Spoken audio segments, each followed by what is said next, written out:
everything that she loved, Yeah. and she just declined and went down, went down, went down.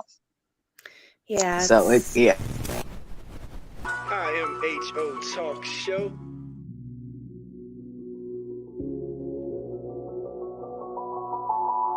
Sir Charles, Miss Max Razor. You're listening to In My Humble Opinion with Maxilia Robinson and Charles Lewis. Only on 101.3 Jams.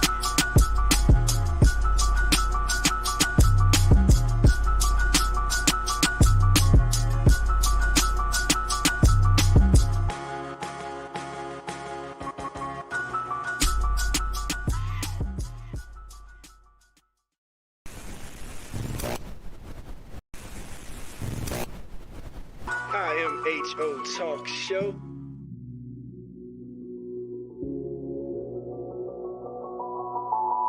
Sir Charles, Miss Max Razor. You're listening to In My Humble Opinion with Maxilia Robinson and Charles Lewis. Only on 101.3 Jams.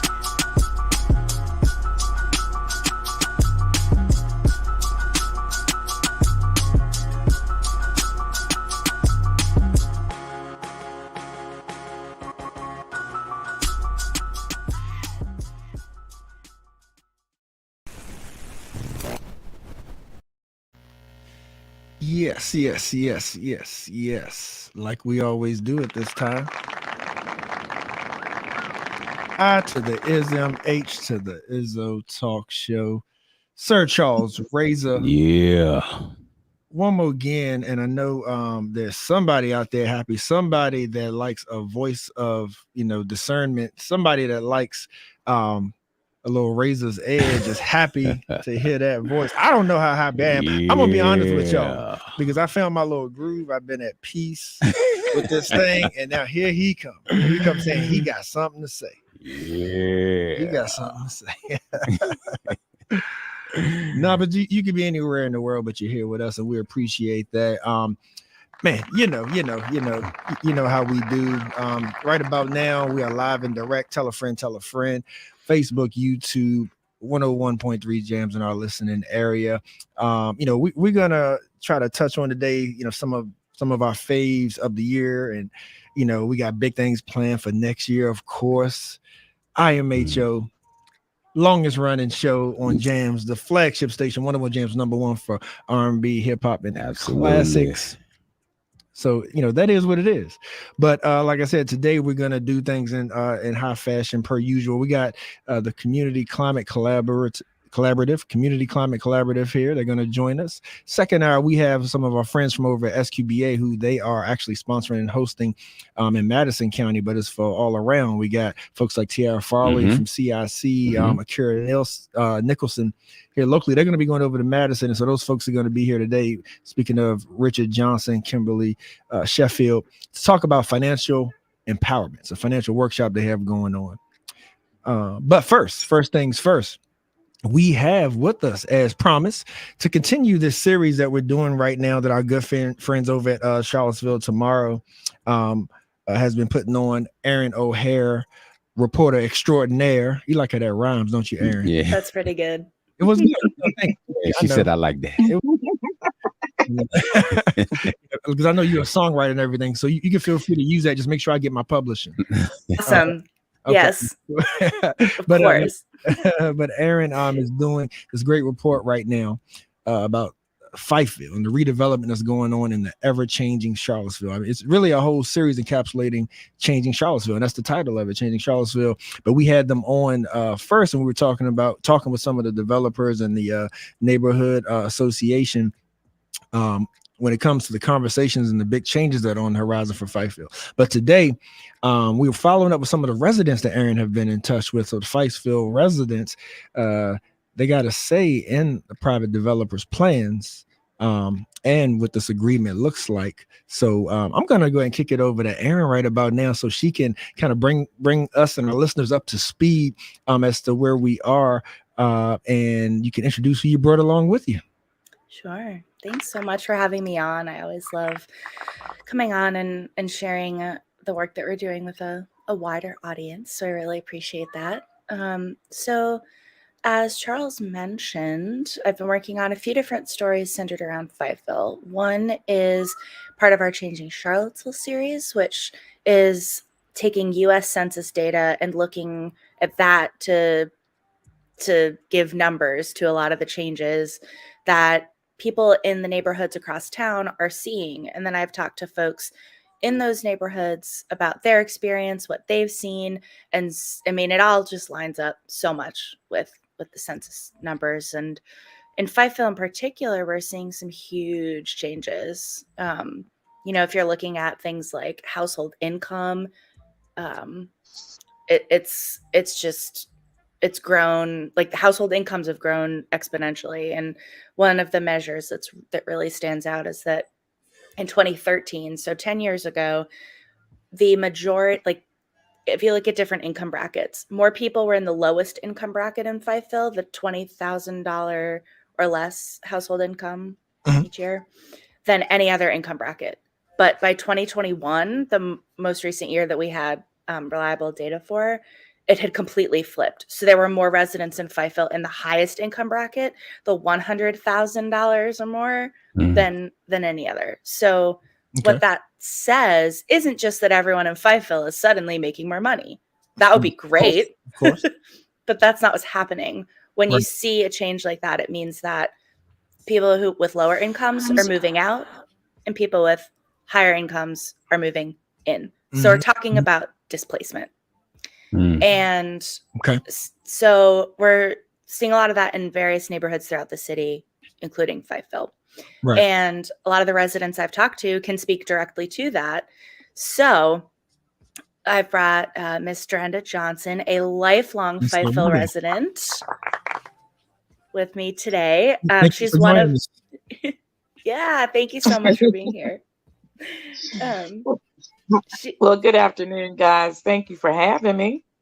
Yes, indeed. Yes, indeed. And Aaron, let me ask you to follow up on something you've been saying. So have you compared this data to other locales? Because unfortunately, I think this is like all too familiar to different urban areas, like when it comes to renewal. That's my question to you. And then I actually have a kickoff question for Durenda, but I'll let you answer that first.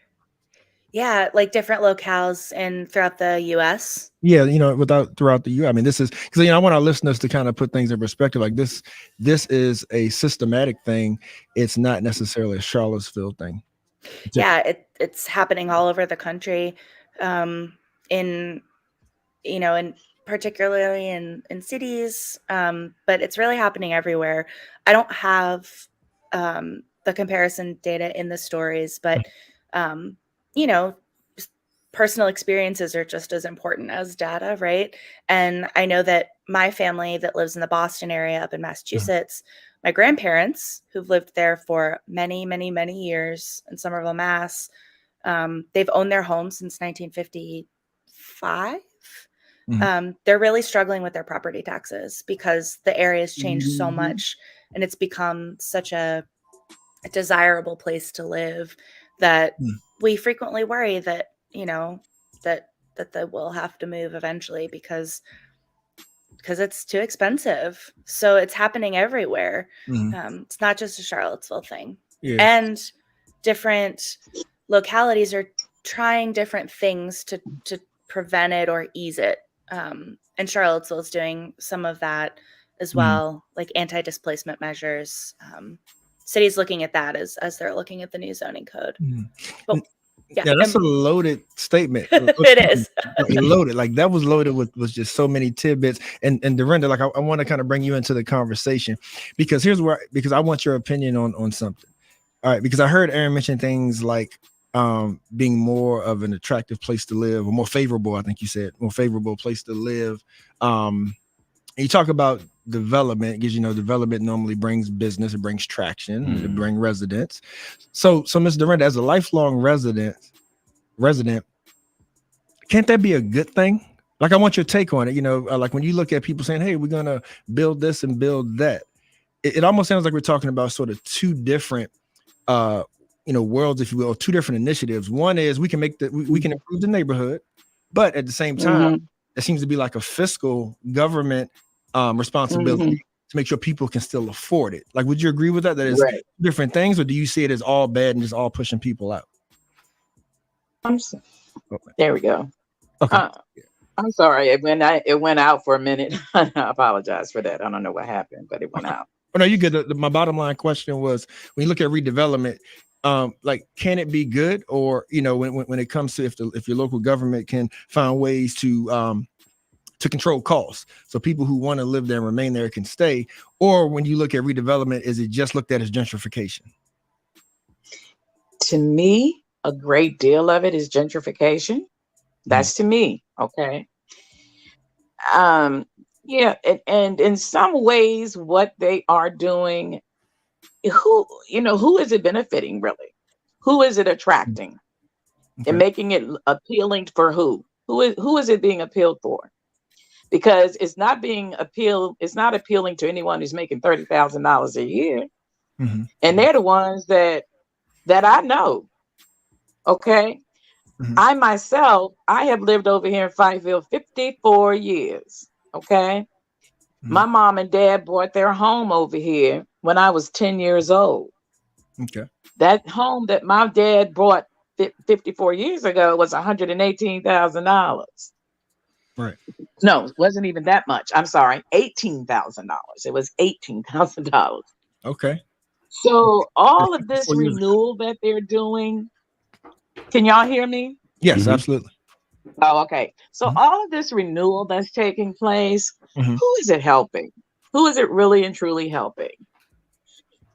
I'm not that pleased with a lot of it. And I'm not saying I wanted the neighborhoods over here to remain all Black and separate and all of that, but I want it to be equal for everyone. And that's not happening. These houses over here, just like on 10th Street, there was back in the day, you never would imagine that there would be $400,000 and $500,000 homes. Mm-hmm. So now who do you think are going to be able to afford those? It's not going to be anybody making $30,000 to $40,000 a year. Mm-hmm. So yeah, we do have an issue. We have a problem. And this zoning thing, it bothers me because all of these new things that are being built, all of these new apartment buildings being built, going straight up in the air. I want to buy a house, but I can't afford a $400,000 or $500,000 house. Mm-hmm. I don't want to live in an apartment. Not everybody want to live in an apartment. I'm not pleased with what's going to be built down at Estes. I'm not happy with that. A building going straight up in the air, a cement building going straight up in the air. Mm-hmm. I'm not happy with that. Along Main Street, that apartment building up there, $4,000 a month. Mm. Who's in it? Who's in that $4,000 a month apartment building? Take a poll. Take a guess. Mm-hmm. It sure isn't very many people that look like me. Mm-hmm. So what is the purpose? What's the real purpose? I got you. That's what I asked. So who and what and why? Yeah. Who, what, and why? Mm-hmm. My brothers don't live here anymore. I had 4 brothers. I have 3. And they all do extremely well. They live out of town. And when they come in town, you know what they ask me? What's that? Where the Black people? Where the Black people at? Hmm. Where everybody at? Where everybody that we knew? Where's everybody at now? Mm-hmm. Mm-hmm. Why is it looking like that? Yeah. And it's looking like that because we got $4,000 a month apartment buildings on Main Street. Mm-hmm. We got $500,000 houses in our neighborhoods. Right. I'm sitting here taking all that in. Wow, like that's a lot to process, but I know Reza has something. Yeah. Aaron, I want to ask you a question. In your studies, have you found that the city has a overarching plan? Because it seems like these developers know where to strike and what to do. So, yeah. But I never see anybody really write about what the city has as a plan. I'm not attacking the city manager or anything like that, but it just seems like, okay, if we know that the businesses are going out of the mall and we know that we're restaurants every day, how is this place looked upon as favorable to move in when there's nothing here? Unless Exactly. the goal is to dismantle what is here and build back what they actually want to be here. Yeah. So the city is looking at making a citywide anti-displacement plan. And they're looking at small area plans in particular in neighborhoods that have faced a lot of gentrification pressures, like Fifeville, which has the Cherry Avenue small area plan. And then like 10th and Page, Rose Hill, parts of Venable. Like the city is looking toward that. So once this whatever happens with the zoning code happens with the zoning code, that's the next step is anti-displacement. Isn't that the problem? plans. I don't mean to cut you off, but Yeah. isn't that the problem? If I can get you to focus on the little nuggets around, you don't look at the big picture. You can't see the forest for the trees. So these neighborhoods that you're talking about are not particularly their neighborhoods. These are neighborhoods that they have their sights on. But if we're talking the about developers, the city, right? But if we're talking about the city as a whole, why aren't we talking about everybody's plot of land? in the displacement plan? No, not the displacement plan. That's what I'm saying. When we label it things like that, we get people to focus on the small nugget instead of the whole thing. So why don't we talk about Charles? What's one of the more affluent places in here in Charlottesville? Oh, Lewis Mountain. Yes, you're saying in city limits. In city limits, like Lewis Mountain's the wealthiest neighborhood. Yeah. Okay, and then let's take the top 3 wealthiest neighborhoods. They got land. Yeah. You know, and if their land can be cultivated into building more things, why are we not talking about their land? But if we can, and we never do. Right, but if we can get people to focus on these little small things, we'll never ever affect anything that affects them. Exactly. Yeah. Telling us what to think about. So why aren't we writing, not coming at you or anything, but why aren't we writing about that? So we have plans to look at those neighborhoods and in the Changing Charlottesville series. And I mean, I can't speak to why city plans are the way they are since I don't work for the city. And they can folks on. Yeah. The questions. Yeah. And I think like one of the things that's happening in the conversation about the zoning code is that a lot of the folks from those neighborhoods, you hear a lot from Lewis Mountain, you hear a lot from Barracks Rugby, you hear a lot from the wealthier folks in Venable and Greenbrier. You hear a lot from those folks about the zoning code. And it's been pointed out by the city that those are places in the city that could have more density. Those people, there is a little more land out there than in 10th and Page, than in Rose Hill, than in Fifeville. So those are places where more could be built, but the zoning code, 1, hasn't allowed for it. So they're trying to change that. But 2, you know, I can't speak for developers, but you're right that it's very, very residential. It's completely different from other parts of the neighborhood. And I think those are really important questions to ask of folks. Like, why aren't we looking more at those places as areas for future development? Why is it always 10th and Page, Fifeville, etc.? What I've heard is that those are the places that have the amenities.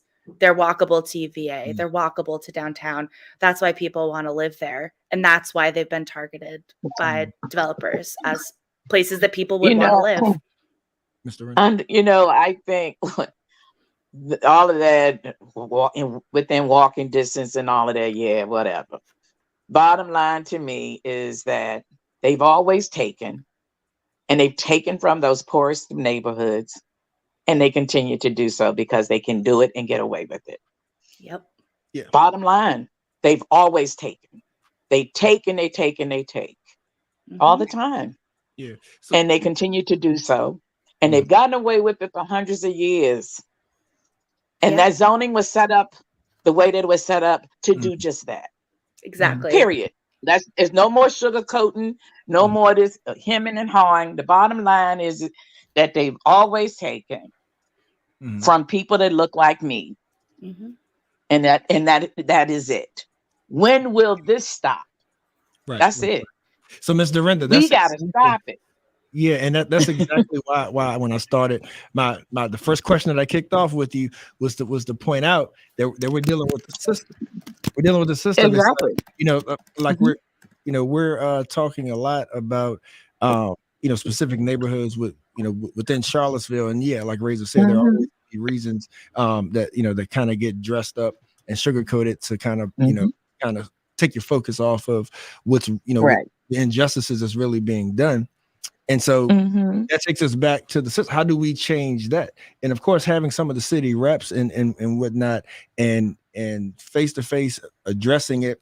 And as I think was already stated as well, there seems to be some steps that could be going in that right direction.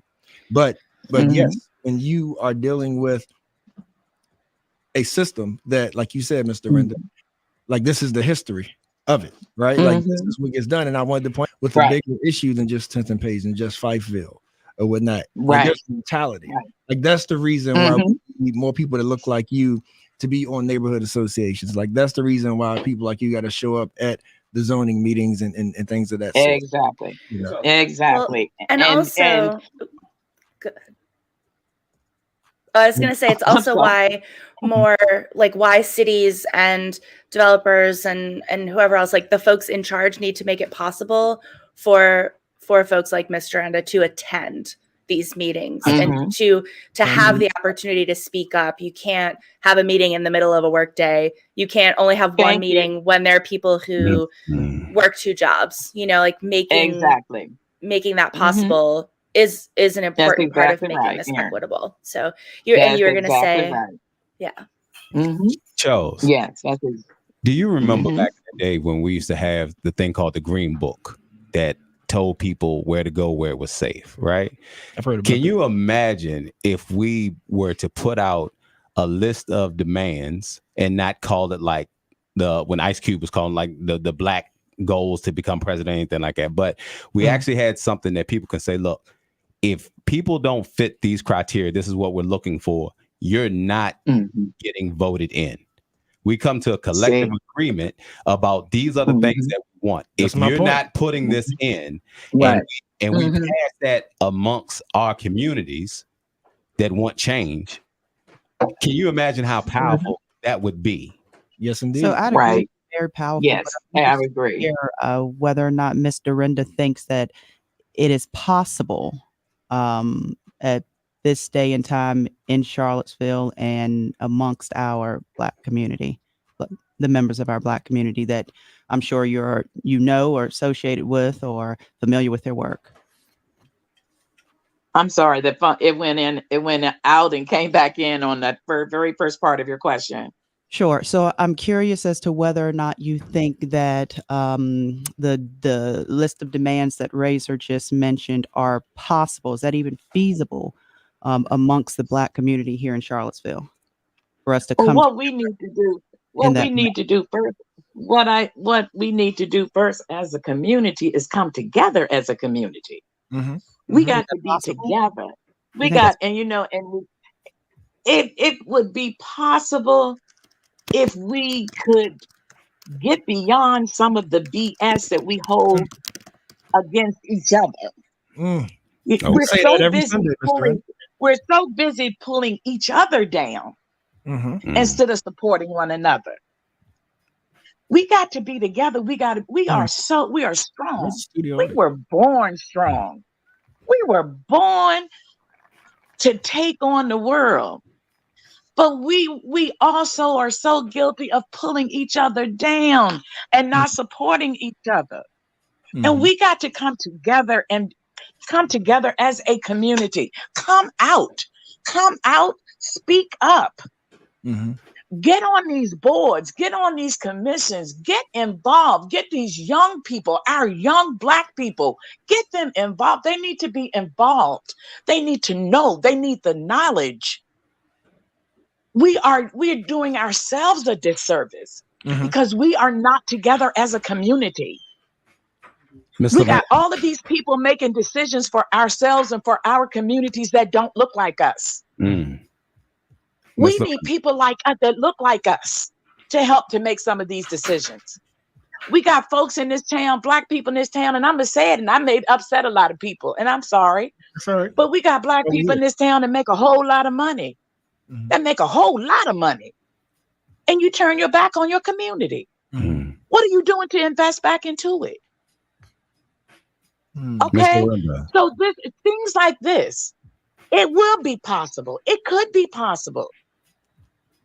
If we make it a mission and say, this is what we are going to do, enough of white people making all of the decisions that they've always made for hundreds and hundreds of years. Enough.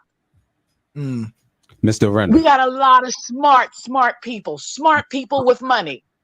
Those white people got money and power, right? What about us?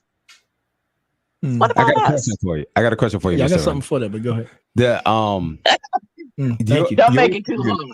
No, Mr. Render, your Charles, is my volume up? Let me ask you a question, please. The friends that you the friends that you have that are in your age group, when you see everything that's going on, if I may ask you this question, what is your age group doing to make sure that you pass on the information that the younger ones that are out there doing something can actually have a path to take? Like, you have seen more things than we've seen. So is it fair to ask that the older generation come together and let the younger generation know what we need to do so that we don't have to start from ground zero? That's a yes. And I have a lot of friends in my age group that are extremely interested and they do their best to get involved in some things. And they want to empower our young Black people. I have two young sons. One is 30 and one is 28. I talk to them all the time. They're just not, it's so hard to get that generation to show the interest. That's where my hands get a little tied and I get confused. It's that they don't, they talk about it, and so many of them feel that it's not going to matter. It doesn't make a difference. Yes. And, that's that too. It's so many layers, y'all. It's so many layers. And then we choose to just survive. Right. My sons themselves, like I said, I'm always talking about the history of Fifeville, what it was like when I was a little girl, all of the different things. And I tell them, I said, y'all can make a difference. Y'all can make a difference. All of those friends that you have, sit around and you talk about this and that. How about talking about doing something that can make a major difference in your lives? And and again, so many of them, some of them say that they're very interested, and I know of some that are really doing some really good things. So don't take that away. But I would like to see more. Yeah. Now I know Aaron is going to chime in, but I want to make sure that that the scope of this conversation is definitely kept in mind, because like if we compartmentalize this, like there's a lot that's been said, and like you said, Mr. Renda, it is, it's like it can be overcomplicated when the solution should be simple.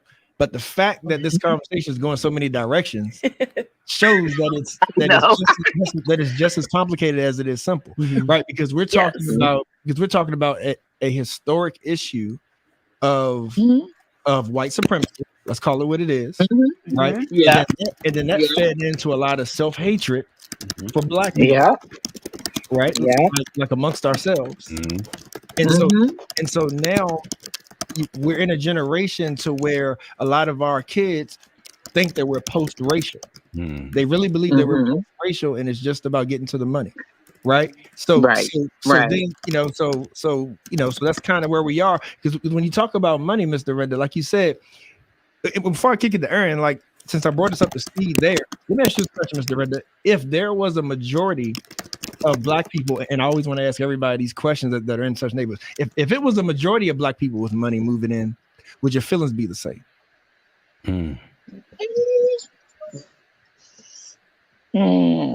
You know, I don't, I don't, I You don't can think answer so. honestly. Please answer. You can answer. Okay. Yeah. I don't think so. I feel the same. I don't think so. And and I'm not even saying that they all got to move back. I'm just saying so many of them forgot where they came from. Mm-hmm. Mm-hmm. You know what I'm saying? As far as giving back, Mm-hmm. you ain't got to actually move back. That's confusing. But give back. I know, but just give back and support it. Support your neighborhood. Support. That's what I'm saying as well. A lot of that happens too. Yeah. So, and the reason I bring that up is because it's relatable to, when you see what's happening at the old Estes on Cherry and whatnot, it's relatable to the dairy market. Like me personally, I try my best not to patronize there for multiple reasons, but I'm not going to say that I never go and never will go again. I'm not going to sit here and lie about like that. But I am conscious of it, because of what's happening. Now, I know there's another new black in there. Can't think of the name of the one. Chrissy Cakes. Chrissy Cakes just moved in. Yep. So, but my point Who moved in? I'm sorry. I'm sorry, guys. What moved in there? Chrissy Cakes. It's a bakery, right? Yeah. When you walk in, you go to the right side. Yeah. So props to her. But the reason that I bring that up, everybody, is that I hear us talk a lot about the representation, about spaces no longer feel welcoming. You know what I mean? So my thing is, like, while we look at there are examples in the city, and Aaron, if you could chime in on it, I would love to hear. But there's great examples of mixed income neighborhoods and mixed income housing and whatnot. But here's the key. We're living in a time of inflation. Like let's not forget that, right? And that's what makes me think where black people with money could also be putting their businesses in these spaces. They could be living in these spaces. So it could be, again, quote unquote, and like a welcoming environment. And people feel like that it's safe spaces and whatnot. So I just don't like when we get caught up on, if it's black, that means that it has to only be low income. I feel it needs to be mixed use. Right, exactly. But we need to be involved. That's not elitist at all. Right. You know what I'm saying? But isn't that the tag that got tied to any black person that's trying to do better? Exactly. Aren't black people who are doing better sometimes are. You're right. You're right. That's how you looked at a lot of the times. But I'm just saying, like, the past is the past, and we got to fix so much internally. But right now, like, everything's inflated. Yeah. Like, everything's costing more. But that doesn't stop our people with the means, like Mr. Renda said, to care, to come back and give. And everybody could be out here voting. Everybody could have that list of demands that Razor, quoted, like that Ice Cube has had. We've had Western folks start, like our black party. But so if we stick to the script, the people are in control. The people in City Hall are people that we allow to be there. Right. I say all that just to say, like this is complex, but there's steps that we can take. That's exactly right. As you mentioned earlier, Charles, we don't want to get away from the topic at hand, but I don't think that if we did have black people moving into some of these neighborhoods, the natives of Charlottesville, those that are already there, are going to be terribly excited about that. I'm sorry. I'm sorry. No, and I always like to but that's an preface internal these problem, type though, of it's true. It speaks to what Mr. Renda just said a few minutes ago. But I always try to preface these type of comments by saying that I'm not from Charlottesville, but I think we'll deal with a whole nother set of challenges as far as like classism and just things that continue to perpetuate the friction that we already feel amongst each other. The buildings will still be too high. If depending on the income level, isn't maybe another neighborhood is more suitable. This neighborhood is still reserved for whomever. Like, I just feel like we'll bump into a whole lot more challenges, even if that were to happen. So again, we have to figure out how to come together, like Mr. Renda just said, and save ourselves. Yeah. And Aaron, okay.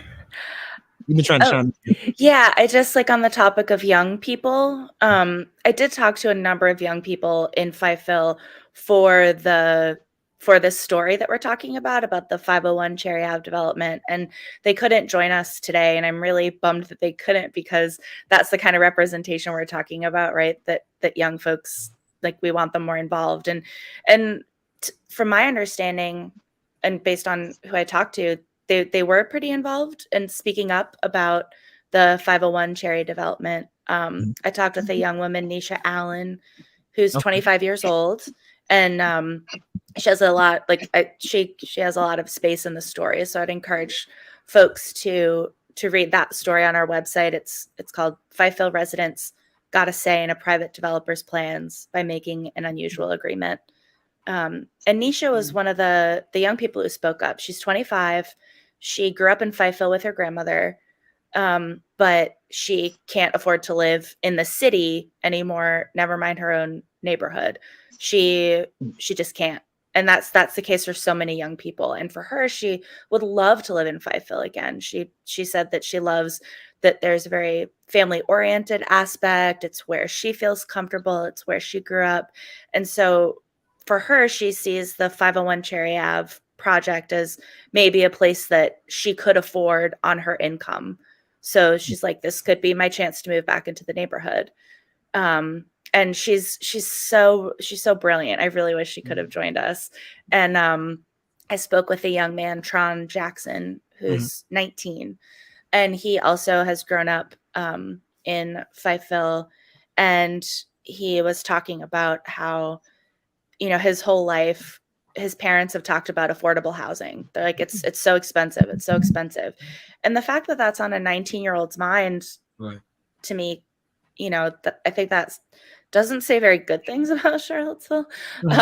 But, he also spoke in favor of the development because he, I think, also saw it as a place where young people in the neighborhood who are working jobs like his at Cane's Chicken, that they could afford to live there too. And where, again, so much is left to be determined with that development. But my sense was that young people were starting to speak up and were invited into the conversation, and that made them feel empowered to speak, which was. Aaron, maybe I misunderstood what you were saying. When you said the 19-year-old gentleman was looking at housing and where he was going to live, and that's not a good thing. Is that what you're saying? Because no. Counterparts, like that's something that's taught, like knowing how to run a bank account, looking to buy a house at a young age. Like it just, maybe I misunderstood you. Yeah, sorry. Very old. No, that's not what I meant. I meant like the fact that as a kid, the idea that like being housing insecure, of having to worry about that when you're a child up through 19, okay. As a 19-year-old, he's looking forward to that. Right. But like, it's been on his mind as a kid. Like, you don't want to hear kids here, like at, even younger than him, of course, being like, oh, my whole life, my parents have talked about like, can we still afford to live here? Are we going to move? Like, it's just sad to hear kids worry about that. And he spoke about that in his childhood. At 19, yes, totally a conversation parents should be having with their kids, I guess. They did with me. But yeah, I think I didn't maybe explain it very well, but that his whole life, it's something he's been aware of, that Charlottesville's an expensive place to live and might not be a place he could live, even though it's his home. Yeah, like the upward mobility is something that I always like having in front of these conversations, but y'all absolutely right. At the core of it, we know it's a system. Like we know that has generated self-hate and internal hate with, amongst our own. And so the system holds us back, then we hold each other back. But so like Ms. Dorinda said, like now we are at a point to where generation after generation is faced with this same thing again. Like, how do we get over this PTSD? Like the post-traumatic slave syndrome. Charles, do you think that we're holding each other back, or we're just focusing on who we're accessible to? Because the ones that are really making the decisions, most of the young people and most of the people that we're talking about don't have access to these people. Like nothing sadder than voting somebody into office that won't talk to you after they get into office. So these are things that we have to collectively find who is going to be in leadership so we can make these demands to go talk to somebody. We have to collectively demand, just like we said earlier, the meetings. We need to demand that the meetings are at a time where the majority of people can make it. Things like exactly. But ladies and gentlemen, we are talking with Aaron O'Hare of Seville tomorrow, and Fifeville resident Miss Dorinda, aka Rennie. So I'm I'm thinking like, what's next? What's next? Like, I know, Aaron, we have, plans to ask these exact questions when we're talking about how is the city accountable? Like, how can they better serve the residents? And then, in fact of the matter is, when asked that face to face live on air, then you got to answer. Am I is this really going to be a Commonwealth, or am I on the side of the 6-figure plus folks, or I'm on the side of the lifelong residents, like the maybe some of which are low income, like those are the decisions that our government has to make.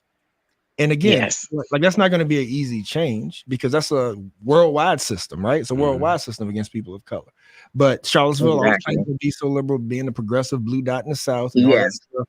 Best place to live, best place for families, all that stuff Charlottesville claims. Like these chickens are coming home to roost. Yeah. And so like these things need to be dealt with. So, Aaron, where are we? You may have mentioned this earlier, but where are we specifically right now in the development of this project? They're approving designs. They're like at this very moment. Yeah, so they're looking at site planning. So that includes like looking at like what's under the asphalt on the parking lot. We know that there's a stream that runs under there, like looking at the slopes of the hills, all that stuff. But there have been a few community meetings about the design. So the architect for the project has been talking with residents about how do you want the building to look? Like we know it can be this many stories. I think they've brought it down from 6 to 5. Now it's at 4 with 2 in the back. So they're looking at, like what kind of materials do they want to see the building, like, is it, what do they want it to look like facing the street? What kinds of like plants are they looking at? Are there ways that they can, like make the back of the parking lot look a little bit better for the people who live right behind them? What about the amenities that the community wants? So my understanding of the project is that pretty early on when Woodard Properties was putting this together and the neighborhood association was like, hey, what are you going to have in there for the neighborhood? That's kind of how that agreement we talked about in the previous show came together. So the amenities in there will be the Music Resource Center, a twice as nice, and they're hoping for a grocery store. It's not locked in yet. At least it wasn't 2 weeks ago when I last talked with Woodard Properties. They're actually having kind of a hard time finding a grocery store to go in there because they want it to be relevant to the neighborhood. That's something that's in the agreement, right? Like if it was something like that was in the agreement, it's in the agreement that it should be relative, relevant. I'm tired. That it should be relevant to the neighborhood because that's one of the things that will happen that can spur gentrification and displacement, right? Is like a Whole Foods, for instance, would open in a neighborhood, and then all of a sudden you've got folks who are going to the Whole Foods all the time. Be like, this is a cool neighborhood. I could live here. And they're, pushing out people who maybe live there and can't shop at Whole Foods or wouldn't. So the amenities in a lot of ways are they are very important to a neighborhood as to who, I think it was James Fries from Neighborhood Development Services put this in I think it was a good way of explaining it. Like there's a difference between being able to live in a neighborhood and being able to live in a neighborhood, and that the amenities in a neighborhood should be relevant to the people who live there to make it a better place for them to live too. And that's people who already live there, not just people who could. And what's the status of the laundromat that's still there? Yeah, so nice. Oh, in 10th and Page? I don't know. There was talk of laundromat on Cherry too. Oh, I know that there used to be one. There were actually 2 back in the day. I did my laundry there for years when I first moved to town. Right there where the ice cream shop is, that was a laundromat. Right. Yes, my understanding was that the residents were demanding that too, that a laundromat be. A laundromat? I haven't heard anything more about that. If I may ask a question, and I didn't get to ask this at one, I haven't gone to a lot of those meetings, but because of the way I work. But how did twice as nice become? How did that even? I'm not really understanding that the Crossed tie my was mind when she twice said as it. because I don't mean no harm. I don't mean any harm whatsoever. But No, I mean hardly it. see Mean it. anybody at Go twice ahead as and nice. mean it. Talk. Speak your truth. You know, I don't hardly see nobody at no twice as nice. and I go past twice as nice every day. Every day. So, and I hardly ever see anybody there. So how did twice as nice become a factor in this? How did they get to be there and thinking that that is such a need or desire to be in that neighborhood? I don't. Where did that come from? Anybody know? I don't know the specifics. The only thing that I know about it is that they're going to lose their space over on Preston because of the 10th and Dairy expansion. And the dairy market, like the folks who own the 10th and Dairy, I forget, Stony Point Development, I think it's called. They own that land. They also own the land across the street where the Preston Plaza shop is. So twice as nice is going to be losing their space, and they were looking for another one. And they asked Woodard when they heard that they were looking at space for the MRC, that twice as nice asked, "Hey, would you have space for us?" That's all I know. I don't know anything beyond that. I wasn't in those conversations, but that's my understanding of it. Yeah, well, the residents definitely should have been surveyed on that one. But it sounds like some liberal overcorrecting, if you ask me, because you could say, well, we could put, like this boutique designer store here, but then people are gonna be like, too expensive, so let's overcorrect. Twice as nice. You see what I'm saying? So yeah, Right. We're surveyed on this one. Yeah. Well, truth be told, I was thinking about, how having a Whole Foods there would impact the residents as well. I mean, food isn't same exactly kind of thing. cheap. Boutique store, Whole Foods. You got to be in there. But Max, but that's kind of the problem at hand, right? It's like you're never gonna please everybody. That's true. But we got to find some sort of common ground. But Charles, there's a difference. Exactly. Everybody got to be met halfway. Yeah. And putting things in place that later let you play cards. Yeah. You know what I'm saying? So they are, I don't want to use the word oppressors, but the people who have put us in situations that are not favorable to us. Right. Yeah, put exactly. Things in play. They put things on the shelf to pull back at a later date. So getting back to what you and Max were talking about a couple weeks ago, knowing who you're voting for and knowing what's going on around you is much more important before you're reactive to a situation.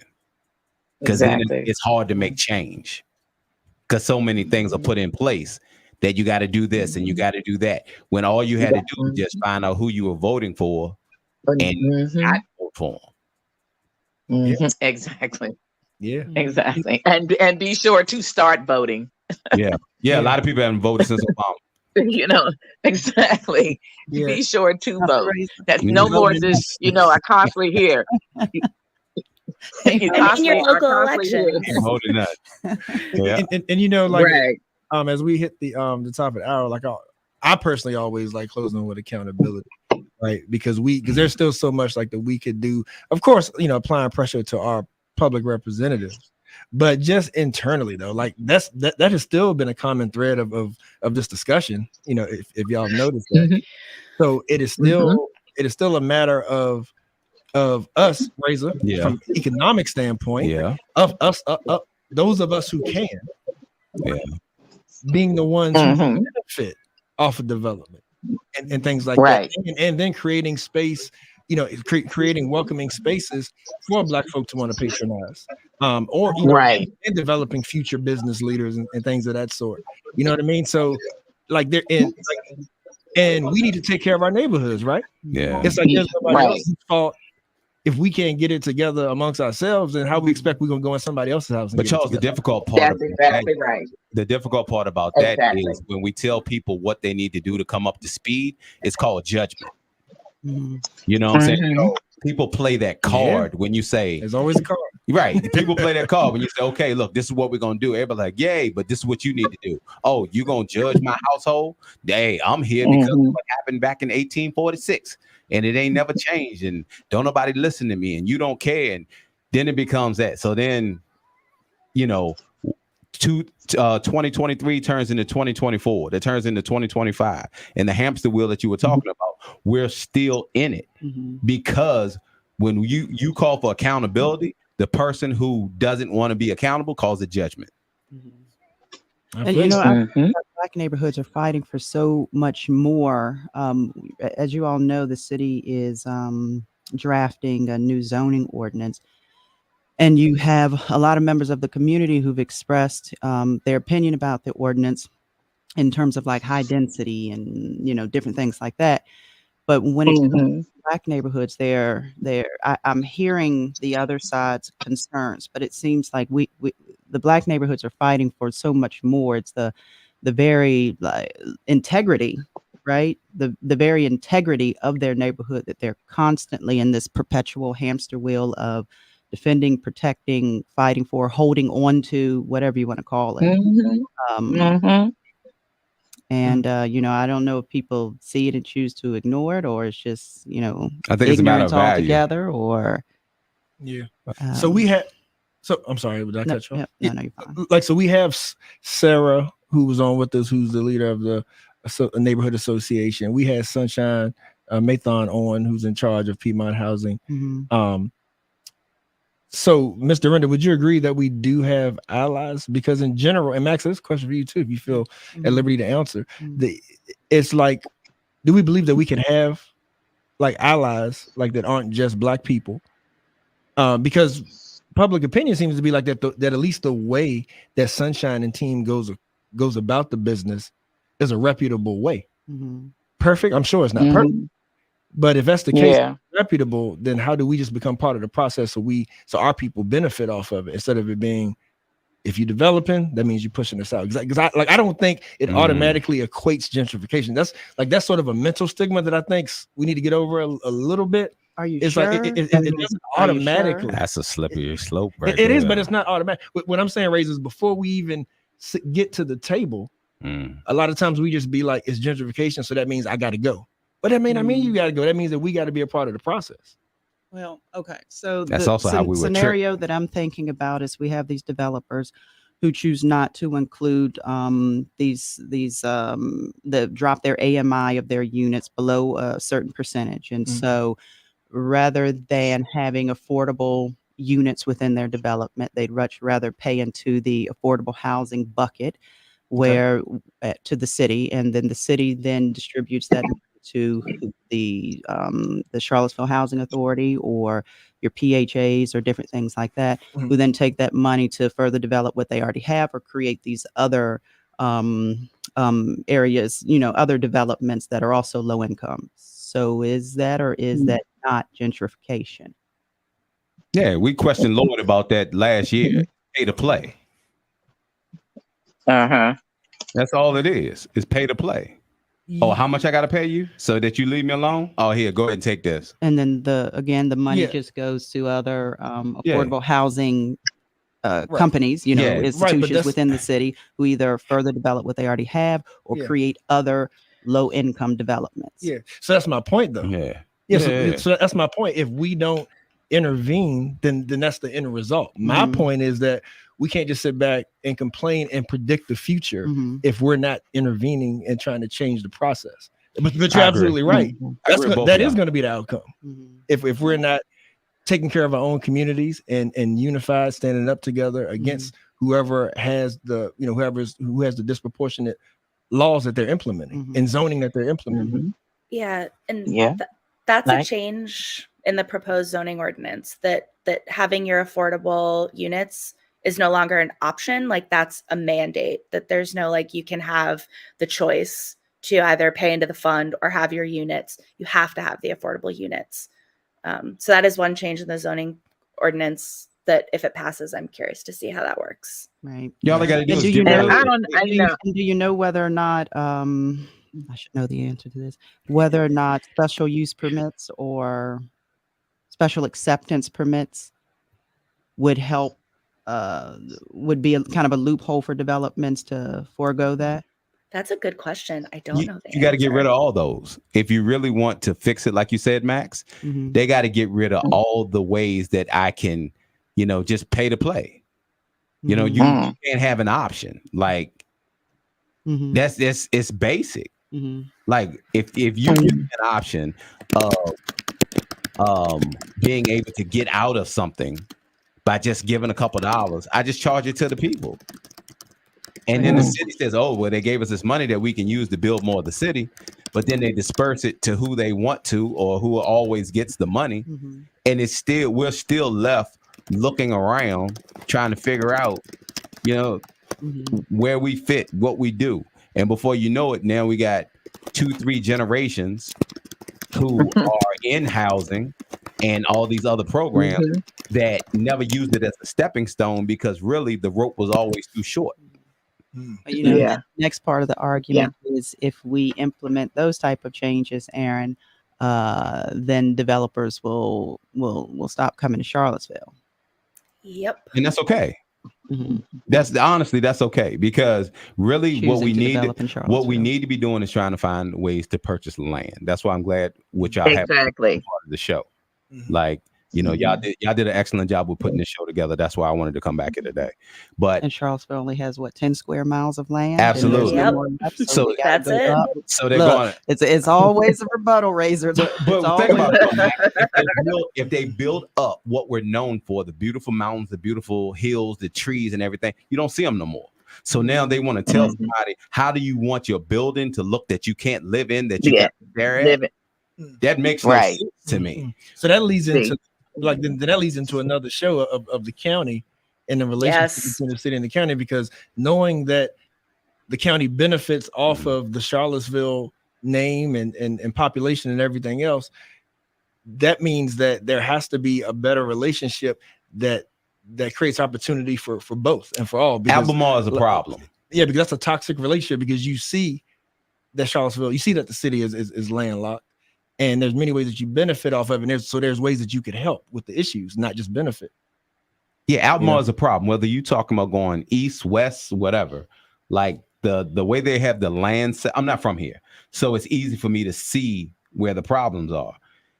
All you got to do is look at your school systems when games are played. We play certain places in Albemarle, Charlottesville does, and the racism jumps out through the children. Well, if the racism is jumped out in the children, then you know that it's at the home. And if it's at the home, then it's at the land. So they have, as long as we have not held them accountable to where they look, y'all can get me started. Accountability goes around. Sorry, Max. Accountability for everybody. I hope Ms. Brady said, I knew you was preaching. So we are over though, but I think it would be now you good. I think it would be good to for Aaron to let us know sort of where we are, next steps. And Ms. Dorinda, I want you, maybe you can kind of base it on Aaron's response if you like, but I want you as the resident, right? As the expert, like in this conversation, as the one most affected. I want you to say what you feel the next steps are, because you got the community listening right now, Well, my first of all, I have a question. And I know Aaron probably can't answer it, but if whoever goes to that next the zoning on all of this, my question was, I think I asked this once before. Okay, the zoning calls for these buildings to be high-rise type buildings. So whenever we think of affordable here in Charlottesville, they always think about a building going up in the air. Project. So and thank you very much, because that's all it is. It's a project, period. And they can sugarcoat that and call it mixing the income and making it affordable, but it's a project, upgraded project.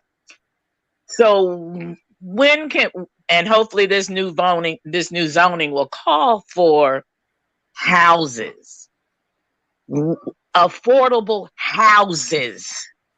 Not a building going straight up in the air that's going to be a project. Houses. But houses. Yeah. Okay. So that is a question that I have, and I've had over and over and over again. Why does it always have to be an affordable project? Why? And no one can ever answer that question, but that is the first question that I have. Mm-hmm. We get rid of that and do something about that and make some homes for people. Mm-hmm. Okay. Mm-hmm. That's what I want. Because I want a house. I don't want an apartment. Mm-hmm. Okay. I may be older, but I want a house. I don't want an apartment. Mr. And I want Render. it affordable that I can buy for me. Mr. Render, Okay. last thing I wanted to say was, from what you just now said, one of the things that people need to go after and check on is when a place starts building out their jails and their prisons, and the housing market hasn't put something in to say, okay, we can still give you loans, we can still rent to you, even if we know you've been targeted to go to jail, but once you get that on, then we can block you from getting housing over here. There's a plan in place. Exactly. So that's what I mean by don't everybody get like focused on the little jewels. Look at the big right. Don't The forget big not picture. don't forget not graduating. And like I said earlier, there are layers and layers and layers. Yes, indeed. It's layers. So and it's just so much, and it's so many layers. And I've been out here doing different stuff in this community for a long, long time. And these layers, it's something else. These layers. It's a system at play. I'm telling you. I'm telling you. And I may not see it in my lifetime. It get better. I may not. Because it's a hell of a fight right now. Yeah. And look how long we've been fighting. Look how long. Look how long we've been fighting. I'm 64 years old. Yeah. And from what I know, and from what I've seen my entire life here, my parents fought and now I'm fighting. Still. Still. Yeah. Well, God bless you. Thank you. And thank you. But You're welcome. But Ms. Rennie, is call to action. I still wanted to hear that from you. If you had to, leave here today with that, last word of next steps, call to action of your people that's listening, what would that be? I want to make sure that's loud and clear. Come together. Amen. Come together. Okay. Let's come together. Let's stop sitting around talking about it. Let's stop sitting on the phone talking about it. Let's stop sitting around smoking Newport cigarettes and drinking Pepsis, because I was one that did it. And that's why I'm saying that. Okay. I love the good Pepsi and a Newport back in the day. I ain't saying. Talk your talk. And I talk. But let's stop talking. Let's stop talking. And let's get together. And let's do it. Okay. Thank you. Our children depend on it. At this point, grandchildren depend on it. Yeah. Everybody. Grandchildren and great-grandchildren depend on it. We have to stop. And for those that made it, don't forget where you came from. Don't ever forget where you came from. Because where you are is because of where you did come from. That's right. Okay. Thank you. Thank you. And Aaron, if you want to help us close, just to let folks know where to follow up on the developments and the story, and what we got coming up next in regards to this. Sure. So I will be following the 501 Cherry Ave project as it progresses. There hasn't been anything new since the story came out. Like 3 weeks ago now? Nope, 2, December 1st. And that is still up on our website at cvilletomorrow.org. And so I'll be following that. I'll be following the zoning stuff as it comes to a close. Something, and also what happens after, right? Like, just because the zoning code gets passed, that's not the end. There's the anti-displacement measures the city's been talking about. There's programs, because you can't just all these other things have to go into it too, like subsidy. You can making sure people can afford to fix their homes so they can stay in their homes, all of that. So I will be following up on all of that in the coming weeks and months, because as we know, city government stuff can take a while. So just keep an eye on cvilletomorrow.org for more, housing and neighborhood stuff. The next Changing Charlottesville should be out in January. And if anyone has questions, I can always try my best to answer them. You can email me. I'm pretty easy to find online. So just reach out and I'll do my best to answer with the information I have. So, all right. Thank you. And thanks as always, like everyone who I've ever talked to for a story. Ms. Duranda and I have talked for a few, and her opinion, her perspective is so valuable. So I'm just always grateful to the folks throughout the city and the county who share those stories with me so that we can share them with our readers. So yes, indeed. Thank you. Thank you both for your time, and please reach out however we can continue to help and work together to make it better for our community. Same. And thank you guys for all that you do as well. I appreciate you. Really appreciate that. All right, you guys enjoy your Sunday. Thank you. Thank you. Thank you all. Thank you. Bye-bye. Bye. Bye.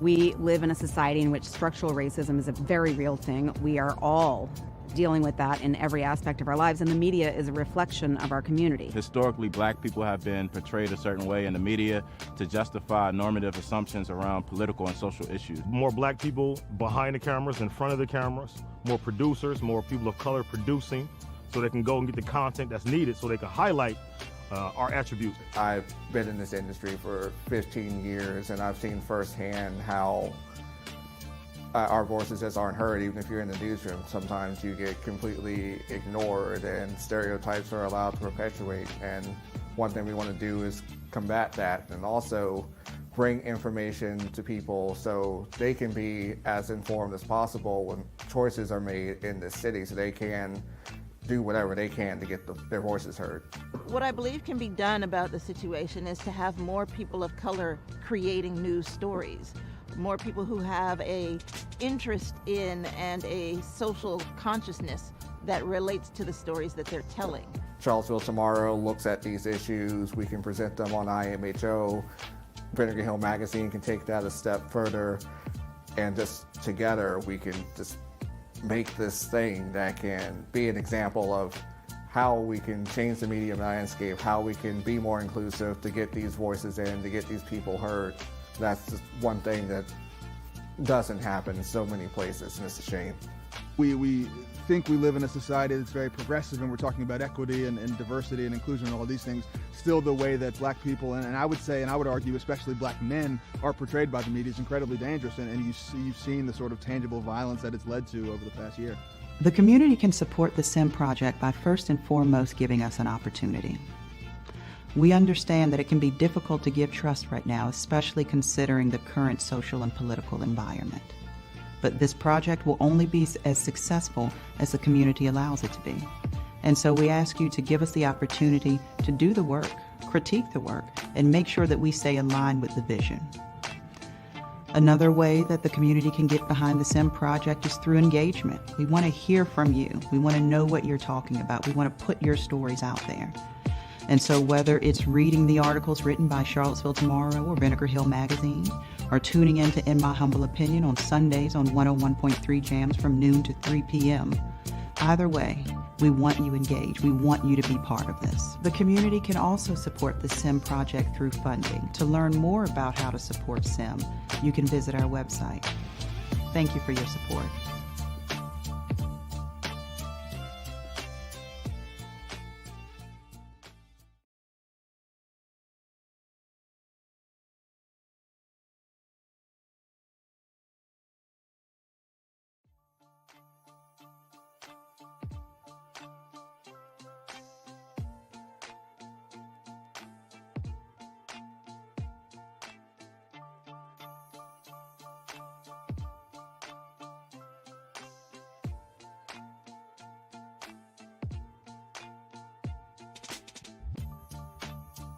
We live in a society in which structural racism is a very real thing. We are all dealing with that in every aspect of our lives, and the media is a reflection of our community. Historically, black people have been portrayed a certain way in the media to justify normative assumptions around political and social issues. More black people behind the cameras, in front of the cameras, more producers, more people of color producing, so they can go and get the content that's needed so they can highlight our attributes. I've been in this industry for 15 years, and I've seen firsthand how our voices just aren't heard. Even if you're in the newsroom, sometimes you get completely ignored and stereotypes are allowed to perpetuate. And one thing we want to do is combat that and also bring information to people so they can be as informed as possible when choices are made in this city, so they can do whatever they can to get their voices heard.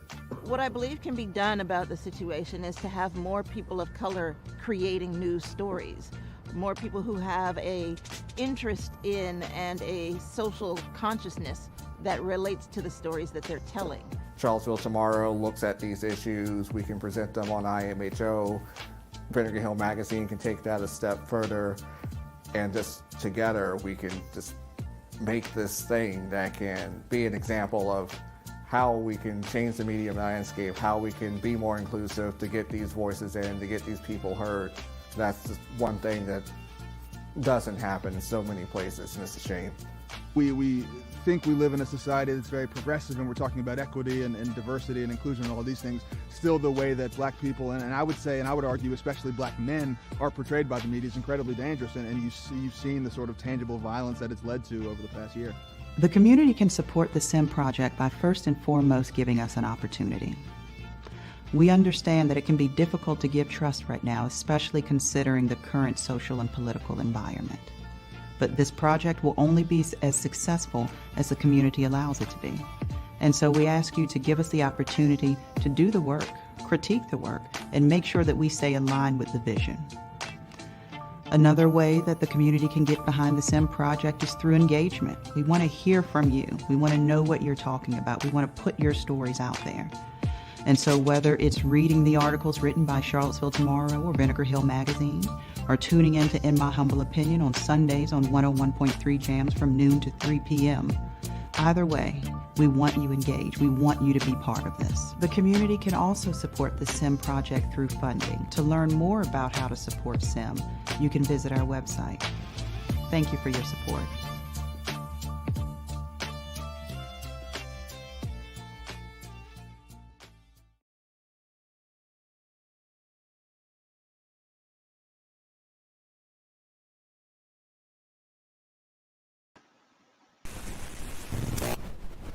I am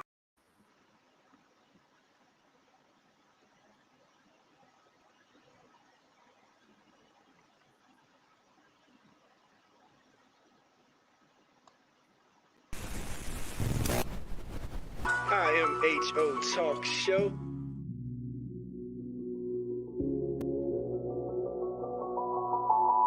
Sir Charles, Miss Max, Razor. You're listening to In My Humble Opinion with Maxilia Robinson and Charles Lewis, only on 101.3 Jams.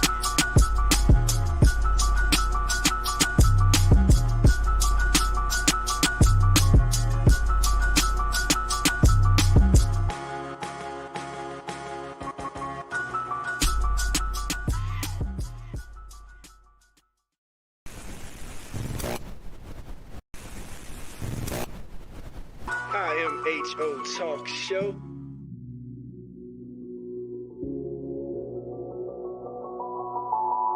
Sir Charles, Miss Max, Razor.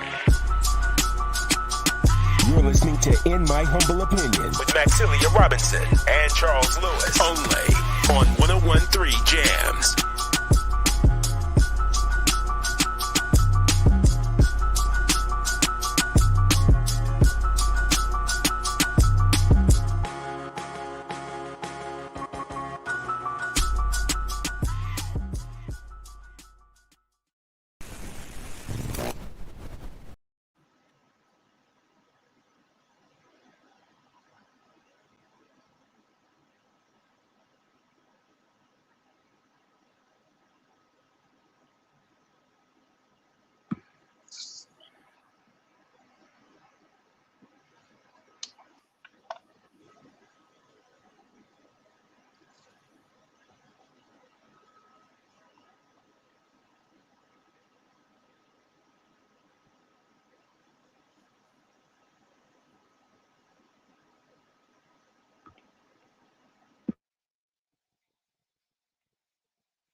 We live in a society in which structural racism is a very real thing. We are all dealing with that in every aspect of our lives, and the media is a reflection of our community. Historically, black people have been portrayed a certain way in the media to justify normative assumptions around political and social issues. More black people behind the cameras, in front of the cameras, more producers, more people of color producing, so they can go and get the content that's needed so they can highlight our attributes. I've been in this industry for 15 years, and I've seen firsthand how our voices just aren't heard. Even if you're in the newsroom, sometimes you get completely ignored and stereotypes are allowed to perpetuate. And one thing we want to do is combat that, and also bring information to people so they can be as informed as possible when choices are made in this city, so they can do whatever they can to get their voices heard.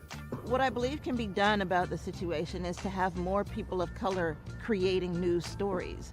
More people who have a interest in and a social consciousness that relates to the stories that they're telling.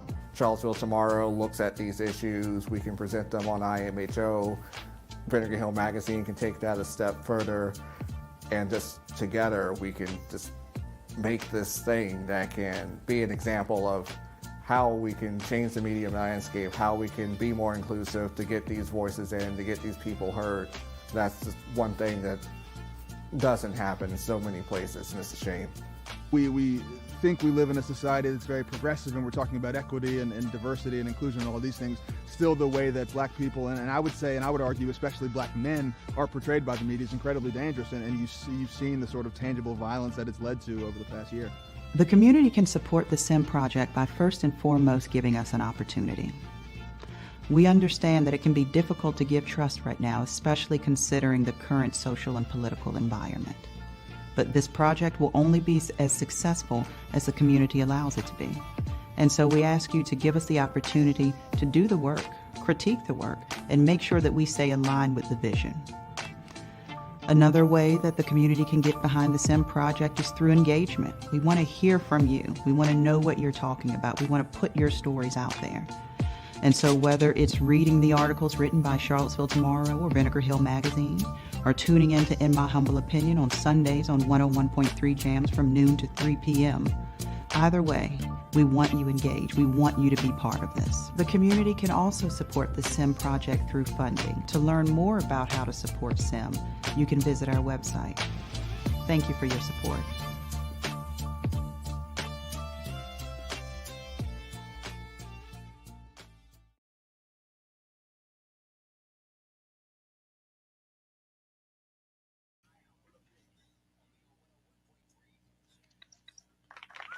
Yes, indeed. Yes, indeed. Back like we never left. Sir Charles, Miss Max, Razor. Yeah. Tell a friend, tell a friend. I to the Ism, H to the Izzo talk show. Charlottesville's #1 for R&B, hip hop, and classics. You know what it is. So we're gonna keep banging them with the hits. Razor, Max, sound good? Sounds good. Hey, sound like Luther must have been a Baptist preacher, because he don't never just stop the song. He just keep going and going and going. We gotta stay Luther out. Yes, indeed. He just cut them off. Yeah, man. We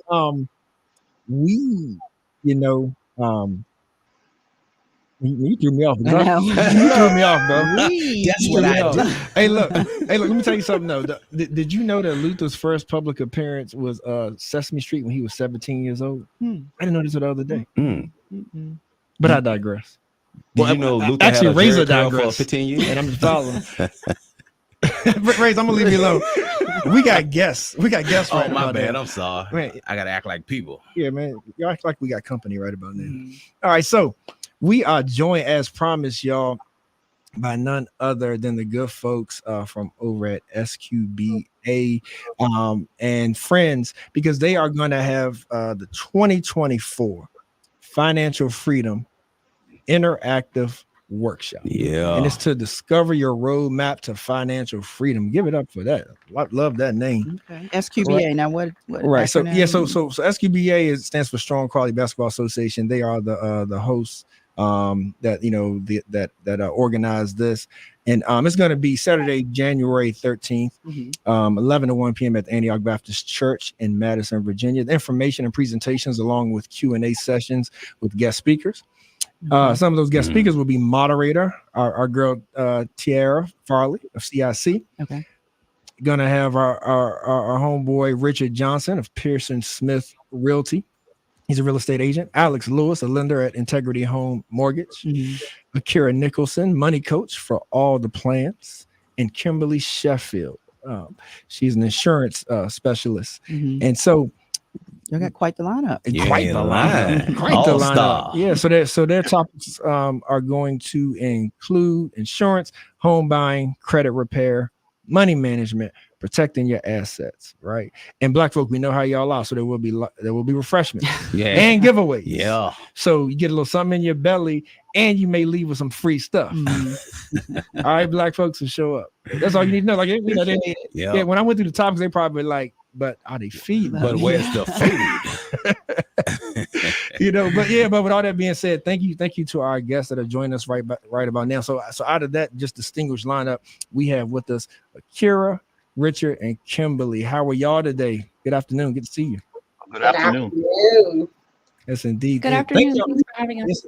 Yeah, you're welcome. You're welcome. You know, thank you all for joining us, because I don't know if you all heard any of it, but we are fresh off of a conversation in regards to some redevelopment, you know, as you all know, that goes on everywhere when it comes to urban renewal. And we were having this conversation with a resident, you know, who of course is dismayed by it and is talking about, you know, property values, you know, like income disparities and things like that, that allow people to maintain things like home ownership and not be pushed out, you know, by whatever systematic pressures there are, taxes, cost of living, what have you. So again, this is right on time, and hopefully, you know, we're streamed worldwide, but hopefully even a lot of people in this immediate listening area, you know, when we talk about Charlottesville area, we'll make that just 30-minute, right? Just about a half an hour drive down to get this great information.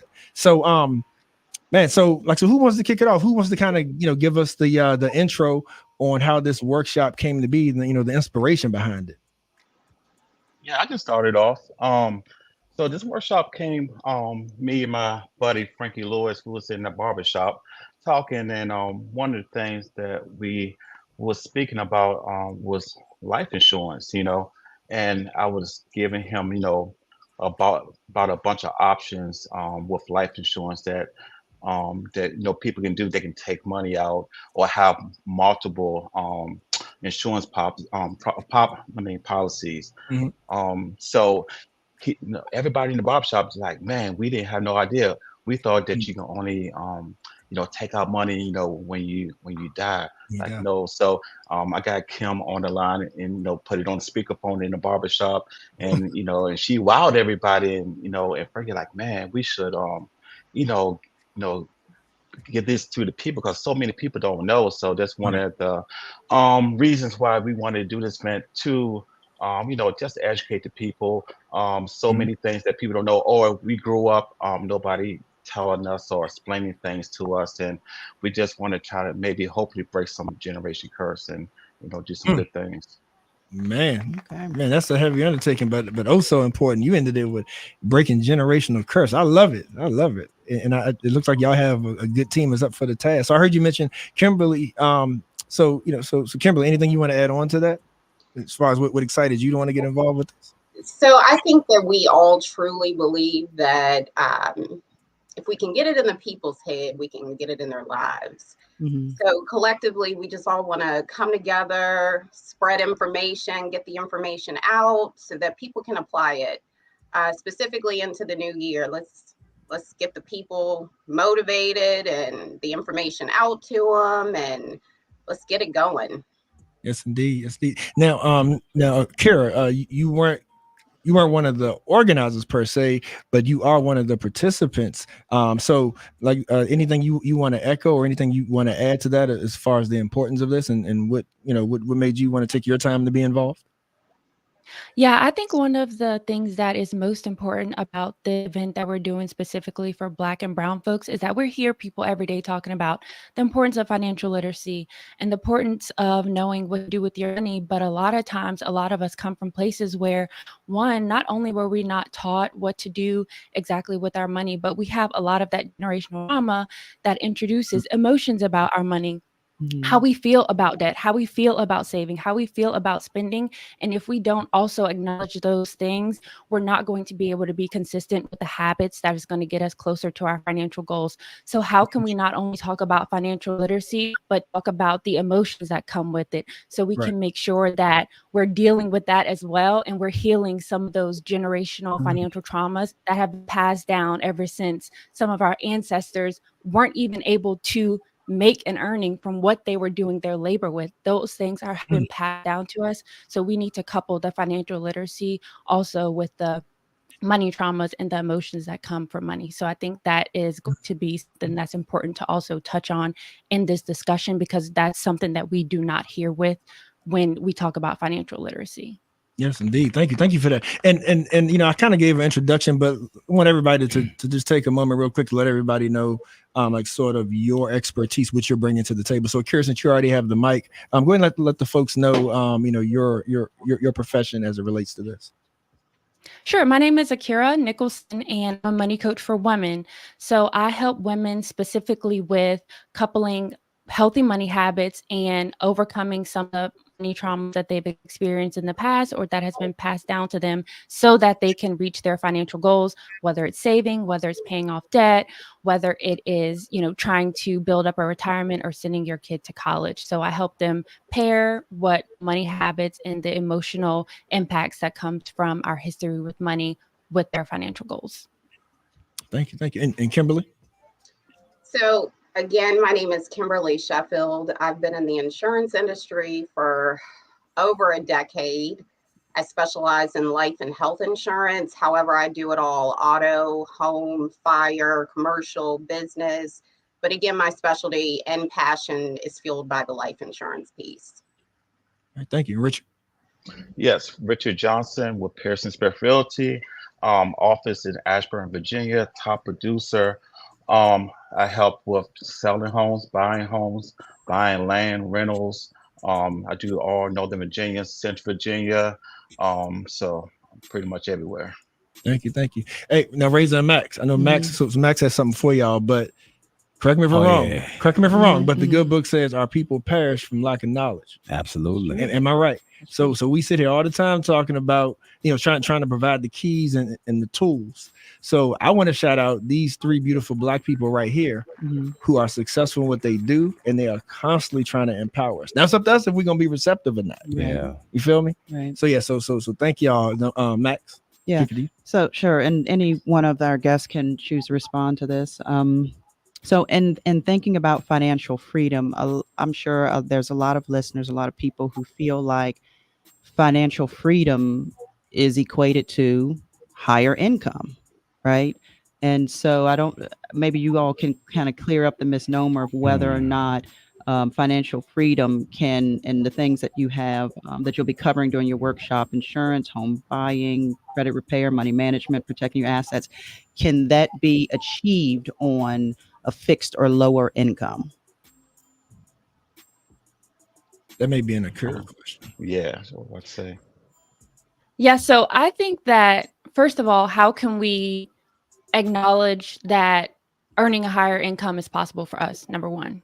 So what are the skills that you have right now that can help you earn a higher income? Not in 10 years, not in 5 years, but right now.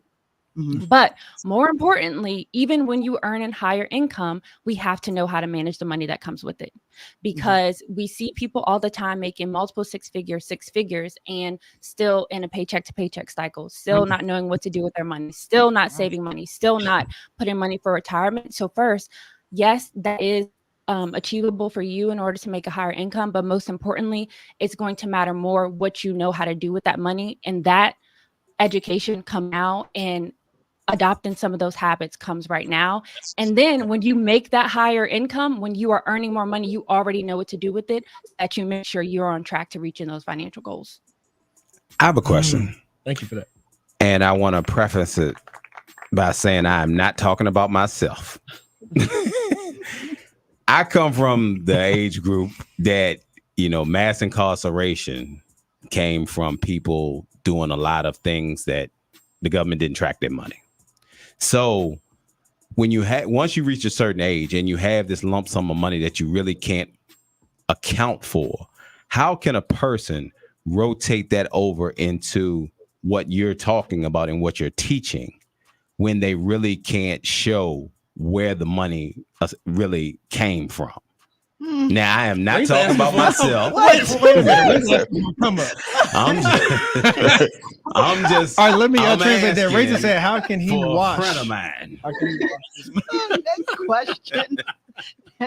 No, for real. See, that's because we have children out here right now that need parents and uncles and aunts and everything that may have access to a nest egg, but really can't show that nest egg without questions being asked. But they want to have it turned legal, I guess is the word to say. They want to buy houses. They want to be able to invest back into their community, but they don't want to run the risk of getting themselves in trouble. There is a large demographic of people like that that ask me to ask the question. Yeah, but is it a I'm radio not talking question? about myself. I'm just well, you laugh a little too hard, Richard. I'm trying to help my people here. But definitely with our event, we're gonna have Alex Lewis, the lender. He will definitely explain, different situations that, if someone is in that situation, that what they can do. So definitely come to Appreciate the that. event on January 13th, because he is the person that's going to get you pre-approved, let you know what you need to do, and but it may be a way, so let the professional explain that to you. Yeah. Okay. And like, let me reframe that just a little bit though, like to, in a way to where like maybe Akira feel free to feel comfortable answering it, because you also have people who may not have credit, right? Like they have not built up credit because it's just been cash. Right. So is that, I guess kind of simply put, Akira and whoever else wants to chime in, is that like a reasonably, I say easy, I know probably it takes time, I know, but is that like an easy process for people who may be like, well, nobody passed down, I'm like any accounts, that have value to me, but but we have cash. We usually work within cash, and they looking to, to be a part of the banking system or build credit. Is that something that's going to be covered, and is that a process people should be hopeful for? Yeah, I think also yes, they should be able to come get their questions answered, specifically like, I have this lump sum of money, what can I do with it? But what I want for people to do beforehand is think about, what are some things that you're looking forward to doing in 2024 or in the next 3 months, so that we can actually answer your question specifically. So if it is buying a home, okay, you have all this cash, but you also have to have credit, right? We also have to verify your income source, right? How can you be working on those other things in addition to what our answer is going to be as it relates to what you can do with that cash? Because it's not just one thing that you have to do. You also have to be able to then pay your mortgage every single month. So how can we be looking at what you need to do holistically, as opposed to, okay, I have this lump sum of cash and I don't know what to do until I can make a move with cash. There's so many more things that we can be thinking about as it relates to credit, as it relates to being able to make sure those mortgage payments are paid. Because it could be a matter of, okay, well, I need to put some of this money aside so I can make sure the mortgage is paid for the next year. And if I have $20,000 in cash, how can I make pay? So there's so many different ways to approach that question, but thinking holistically as it relates to that bigger goal, what are some steps that we can take now? That's not just that one move of, what do I do with this cash? Yeah, thank you for that. And Kimberly, I feel like that this kind of feeds right into your expertise, because and of course, we telling everybody in January you got to attend, and we're not going to give too much free game right now, but then the event's free, but we're not going to spoil anything. So January 13th, Saturday, 11 to 1 at Antioch Baptist Church in Madison. Again, brought to you by Strong Quality Basketball Association, and we're joined right now by participants of that event, Richard Johnson of Pearson Smith Realty, Akira Nicholson of All the Plans, and Kimberly Sheffield, insurance specialist. And so, Kim, like, I know that like how affordable an investment that insurance is. So if you will, like, can you touch on just the overarching importance of insurance? Because I think a lot of times people, as was stated earlier, people don't really know the benefit, of like a whole policy, for instance. So that being your expertise, like, just share with our listeners why insurance is so important and having the right policy is so important. Well, I think people buy and invest in what they see value in. And a lot of times people don't see value in things until it's too late. There's a million and one different products out there, tons of different products. But when you're talking to an insurance professional, you want them to peel back the layers and find a specific policy that meets your needs. Life insurance is super affordable. I have a Starbucks addiction. So for my venti caramel latte, 2 of those pays one of my premiums. So it's super affordable in most cases. Obviously, there are a lot of different factors that play into your premiums, but it's super affordable. It's so many different products. I'm super excited to talk about this in January. But Kim, one quick question. I know in my past, when I went for certain life insurances, they go into like African American male's health.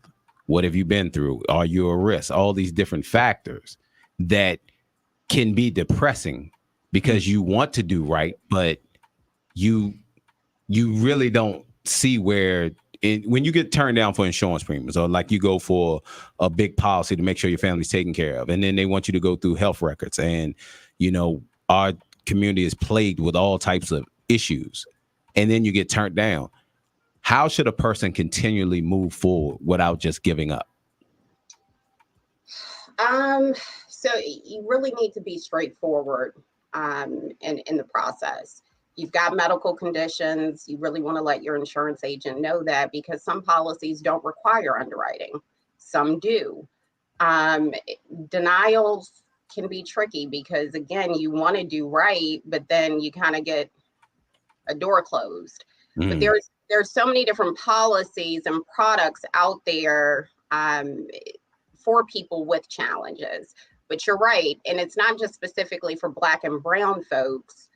Depending on the product, it will require a personal history questionnaire. Sometimes it'll require an attending physician statement. So it's really based off of the product that you're purchasing and how much of a death benefit you're applying for. Yeah, which is why generationally it's like no matter where we starting from, we got to start, right, and we got to keep moving that needle forward. Yeah, Yes, and something else, Kimberly, too, is like I'm so thankful that and me and one of my good friends, actually your cousin Kimberly, have these kind of conversations all the time, and it's like our parents, technically were of that generation where like they were just like figuring things, piecing things together. You know what I mean? Starting from the negative. And unfortunately, too many times a lot of us still have to start from the negative even later. But just generationally speaking, our parents were the ones that grew up doing Jim Crow.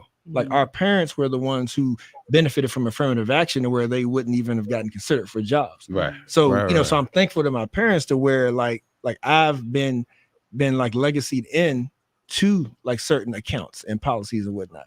So no matter where we're starting, we got to keep building it up, because the fact is that there's people who are benefiting and creating wealth, generational wealth, right? And so just like Richard said in the beginning, we got to break the generational curses in order to build that generational wealth. So first things first, and that's why this event is so important, Max. Why do you think a lot of these topics that happen to be on the agenda for the workshop are so difficult to discuss amongst Black people or families or with a parent and things like that? What?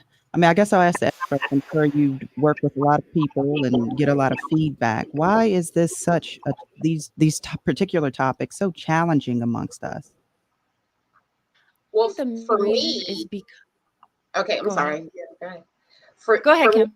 For me, no one wants to talk about death and dying, right? So for me as a professional, I had to get really comfortable with giving folks a gentle reminder. This is the only insurance policy that you're guaranteed to use. Folks walk around with homeowners insurance, auto insurance for years and never use it, right? But with life insurance, it's the inevitable. We're all going to die, right? So people don't want to talk about life insurance. And so I think that's one of the biggest challenges when we're talking about life insurance. Yeah. Kira, you have something to add? Yeah, I think it also stems from we feel uncomfortable with topics that we simply don't know about. So Yeah. how much of that is just coming out of a reactive place and how it triggers the fact that we don't know and really do not know what to do? And so how can we like decrease some of the shame that we have about just not knowing and be open to passing down knowledge and wealth and all these things to the next generation?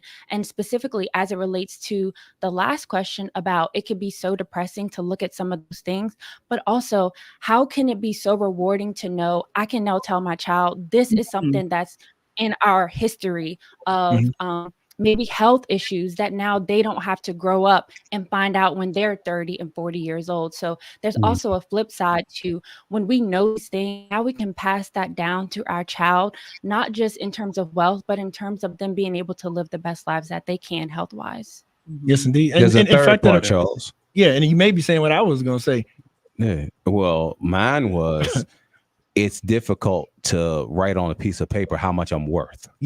Yeah, that's pretty much what I was getting at. Yeah. If you if you're embarrassed by how much you make, then that makes it even more difficult to talk to your child about. Yeah, and then money. you say, you know, like I can only get a policy that's worth 15,000, 10,000. You know what I'm saying? Like, essentially, I'm gonna give this money that I don't really have, for you to bury me, and I'm only worth this amount of money. Like, that's a difficult thing. I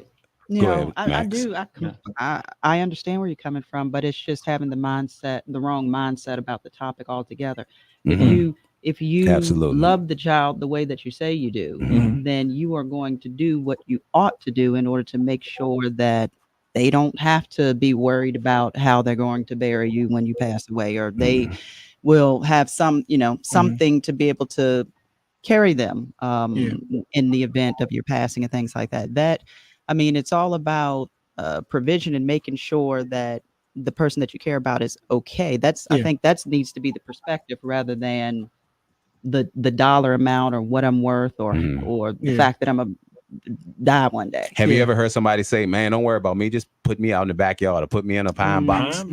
You know what I'm saying? And that's just that's also another way. That's a reaction to it. Right. People don't want to deal with the fact that I can't really get the insurance that Kim is talking about to bring generational wealth, or what Richard was talking about to make life changes. Like, whatever decisions I've made in my life, I'm at a point now that I can't make that happen. They won't even let me give them money so I can take care of my people. Yeah. And it's also steps. It's also steps to it, right? It's like sort of each generation, maybe, it's taking yet another step. And that's sort of our responsibility. Because what I was alluding to earlier, I don't want anybody to think like that my parents were rich by any means, because they weren't. But it was something as simple as, what I was alluding to was like an insurance company.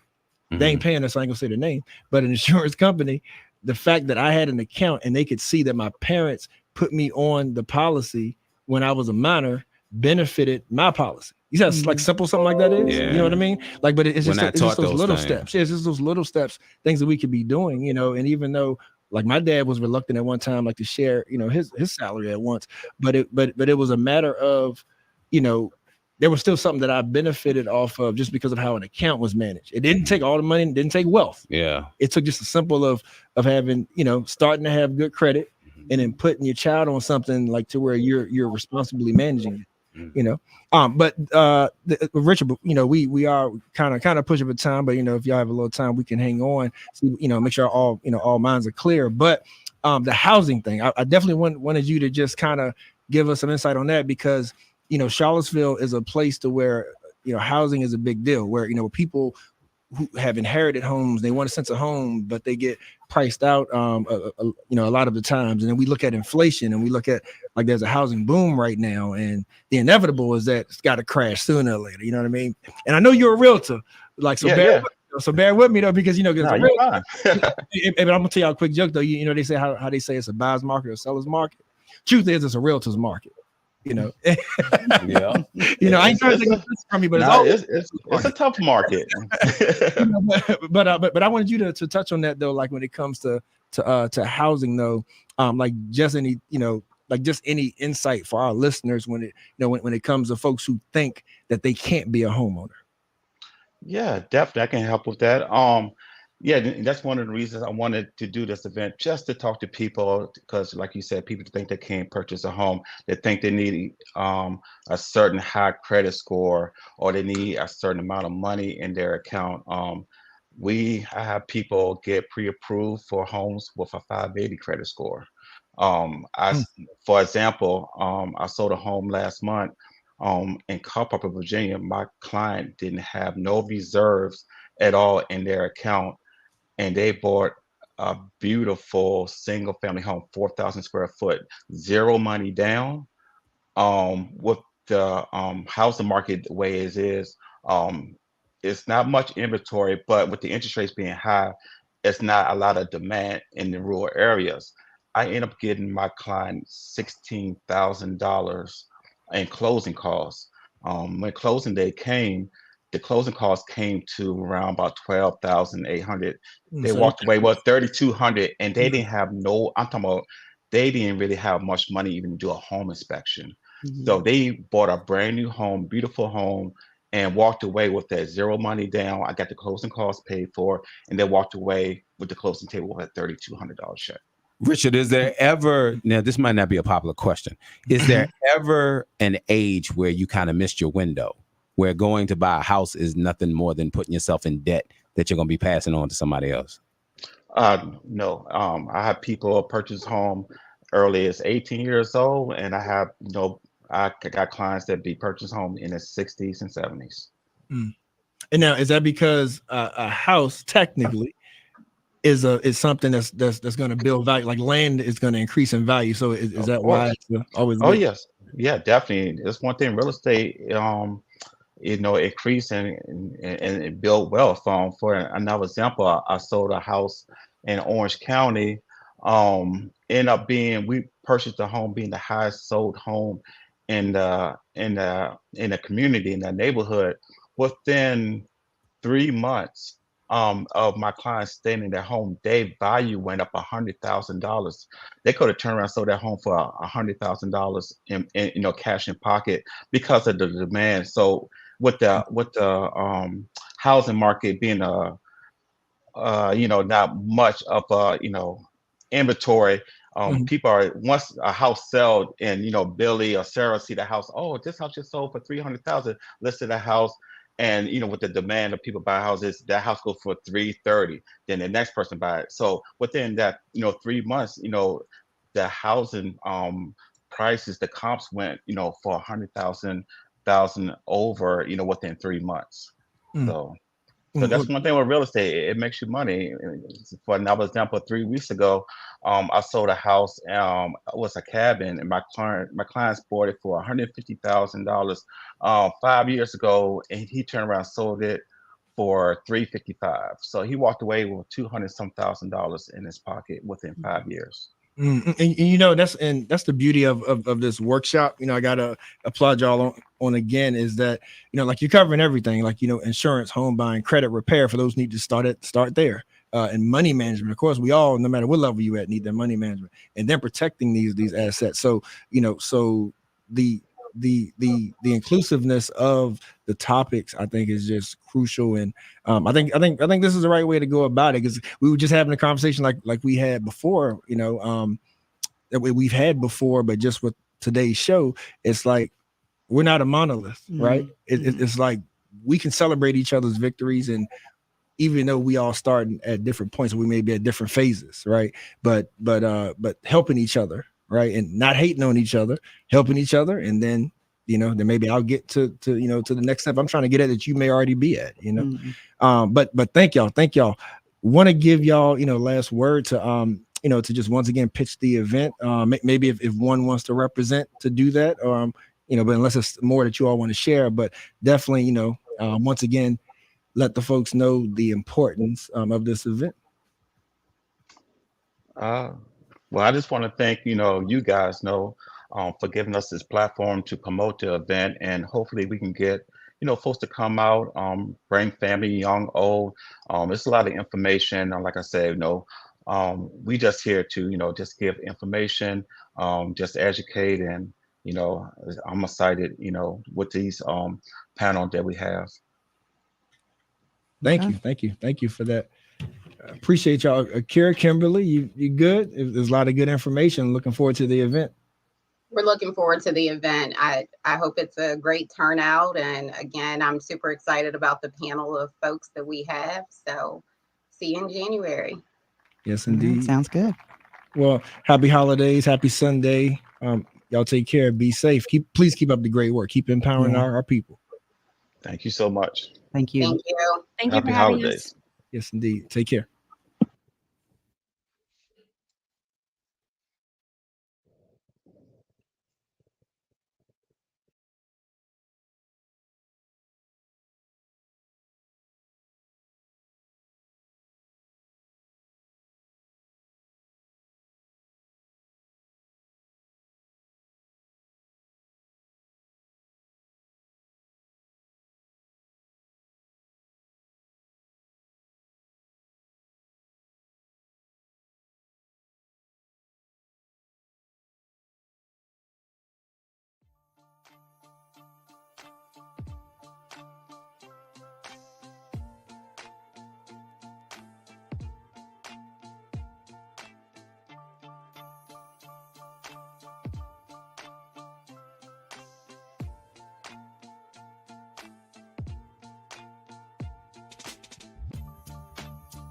We live in a society in which structural racism is a very real thing. We are all dealing with that in every aspect of our lives, and the media is a reflection of our community. Historically, black people have been portrayed a certain way in the media to justify normative assumptions around political and social issues. More black people behind the cameras, in front of the cameras, more producers, more people of color producing, so they can go and get the content that's needed so they can highlight our attributes. I've been in this industry for 15 years, and I've seen firsthand how our voices just aren't heard. Even if you're in the newsroom, sometimes you get completely ignored and stereotypes are allowed to perpetuate. And one thing we want to do is combat that, and also bring information to people so they can be as informed as possible when choices are made in this city, so they can do whatever they can to get their voices heard.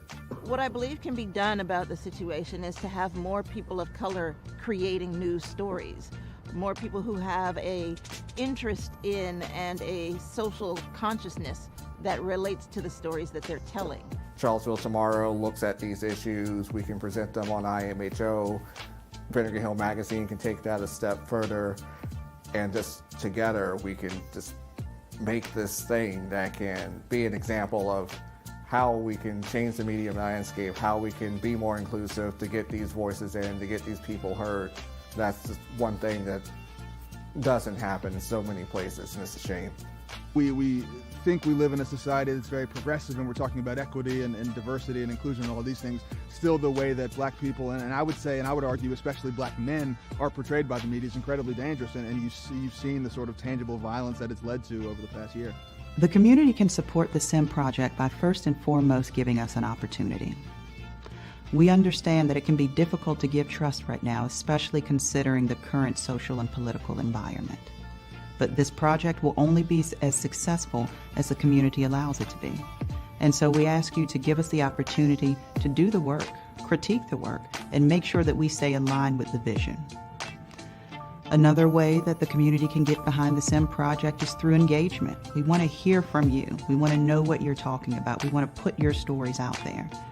And so whether it's reading the articles written by Charlottesville Tomorrow or Vinegar Hill Magazine, or tuning in to In My Humble Opinion on Sundays on 101.3 Jams from noon to 3 p.m., either way, we want you engaged. We want you to be part of this. The community can also support the SIM project through funding. To learn more about how to support SIM, you can visit our website. Thank you for your support.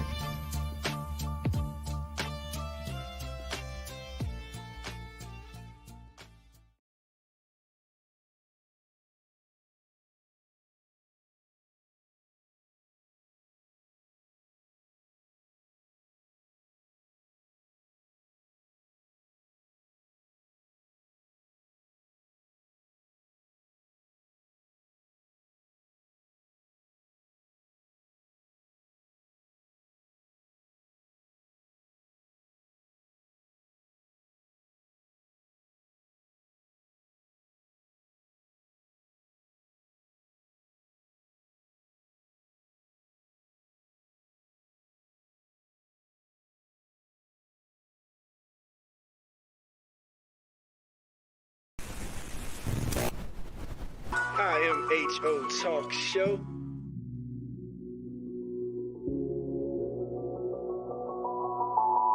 Sir Charles, Miss Max, Razor.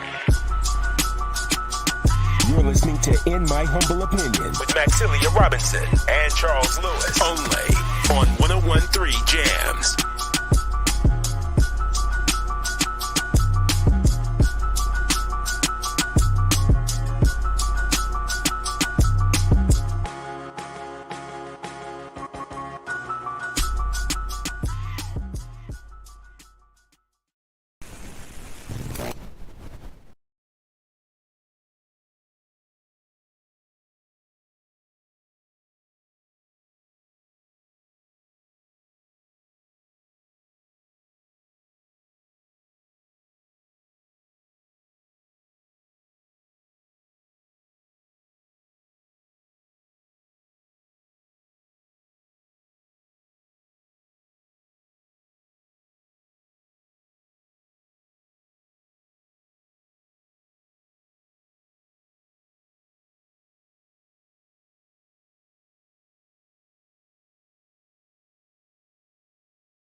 2 centuries of human pollution it was what making the difference in the earth right now.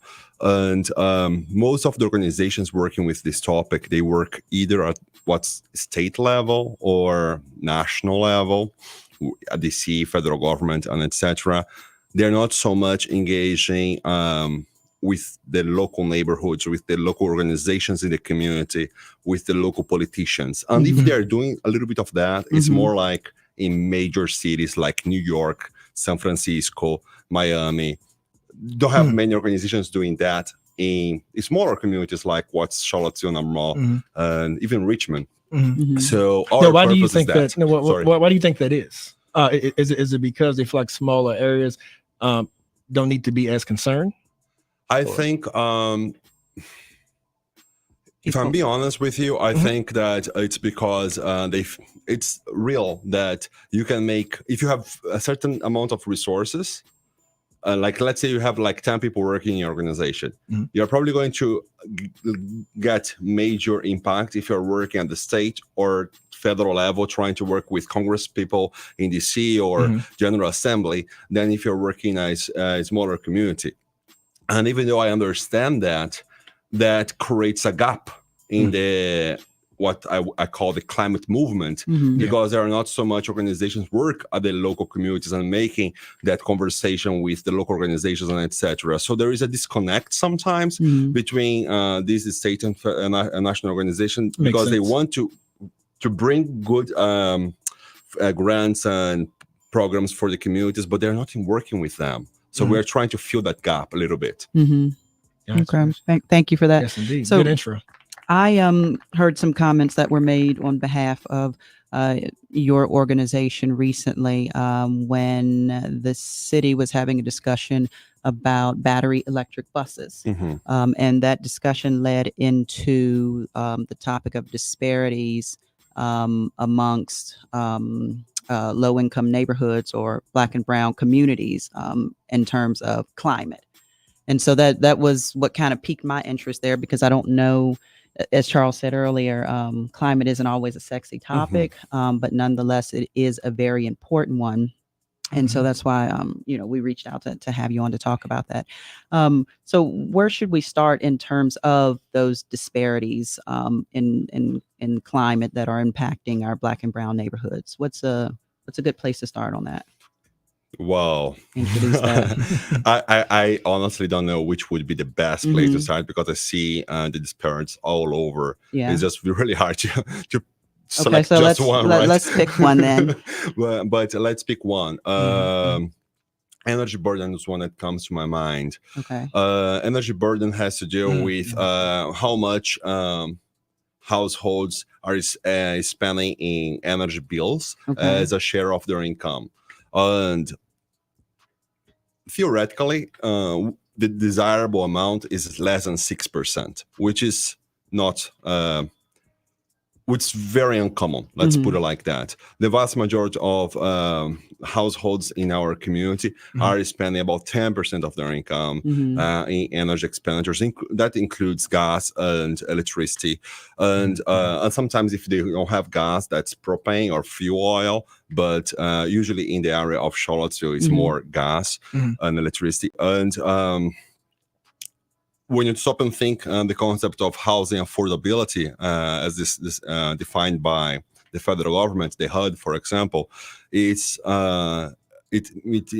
means that housing affordability means that households are not using more than 30% in their housing of their income in their housing expenses, and that housing expenses include rent or mortgage, and includes energy expenditures, water expenditures, like sewage, like everything related to your house, right? And the fact that you have lots of incomes, lots of households in our community using 10 or 15% of their income just to pay energy bills, like that makes really hard for them to live, for them to achieve housing affordability, if they are already using 50% for that, like let alone, and then add that out on top of that rent and mortgage, then it's about 40%, 45, 50%. So for us, identifying what are the pockets of our community that really are suffering with high energy bills, in our understanding, it's a climate initiative, it's a climate solution, but it's also a way to make housing more affordable for these households. So it's a balance, like you cannot reconstruct all the homes in Charlottesville in the next 5 years. But perhaps you can plan for increasing the quality of the homes in the mid-long term, but in the short term, you can really work with these households to make sure that their houses are in good shape and not wasting energy just because they have like lots of issues. You know what I mean? Yeah.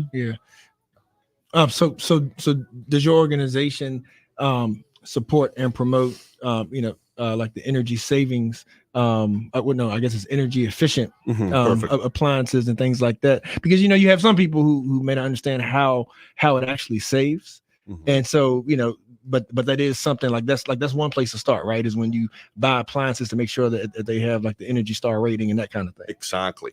The energy savings, just to make a difference between energy saving and energy efficiency. Energy savings whenever you reduce your energy consumption, so you are saving energy, but you can reduce your energy consumption by, for example, asking people to, take less showers, for asking people to cook less. That's energy savings without energy efficiency. So you're asking people to change their behaviors. Right. And that's kind of, I don't want to ignore that, but that's not ideal, because energy savings is like, let people still have their way of living, but let's have better appliances so that they are still doing what they want to do, but using less energy. And that's the path that we favor as the best one.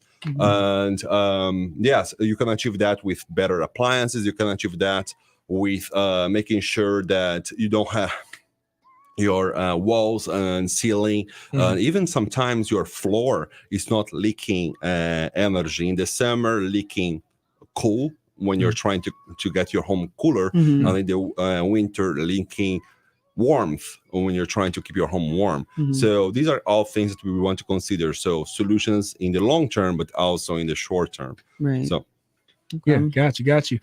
Now you're making me think about the income disparities like that may come into play here as well. Yes. Because we could be talking to one group of people who may be affluent and may have disposable income to be able to make their lifestyles energy efficient. But then we also have a group of folks who, who are already struggling, and they're like, whatever's cheapest is what I'm going to get. Are there programs that you know of? Because I'm pretty sure like that I've heard of some that actually give people assistance when it comes to trying to maybe renovate their homes and things of that sort. But like, is there any aid for people who want to do it but may need some financial assistance? Yes. Okay. Here I'll have to be extremely careful with the things that I state, I guess, so that I make sure that I'm not saying things wrong. But one of the major sources of programs like that for energy efficiencies come through our, for example, energy utility, electrical utility, Dominion Energy. My understanding is that the state, the General Assembly mandates that a certain number of energy efficiency programs are offered to Dominion users. That Dominion put aside a certain budget for energy efficiency every year. But what the General Assembly does not mandate, for example, is that they promote that extensively and they have to use that budget every year. So what happens year over year is that the budget that was set aside for energy efficiency programs, it does not get fully used. It gets like half used or even kind of less. So every year they're putting aside budget for energy efficiency, and then since the promotion, honestly, it's not good enough, people are not fully aware of what they can do and all the avenues they can get free stuff and kind of free help to their home and etc. So would localities apply for grants and then What distribute the locality? Okay, Yeah. so the locality and what I'm talking about, dominion, is different from the locality. The Okay. household would have to apply. Okay. But honestly, the first time that I moved to Charlottesville, Mhm. I wasn't still working in this topic. I was trying to understand like what was available. My mother-in-law, I was living in my mother-in-law basement, and I was kind of, hey, what can I do to help my mother-in-law reduce her energy bill? Mhm. And I went to Dominion to try to understand what was available. Mhm. And I got lost so many times because it kind of says, then go to this page, then go to this page. And after 50 minutes, you're back to the first page you were. And you're like, oh, I did something wrong because I got lost. So it's kind of so tricky for you to understand how you can get the benefits that it doesn't get used. So that's kind of, in my opinion, there should be much more investment, not only in put aside money for the programs, but also helping community members understand how to use the programs.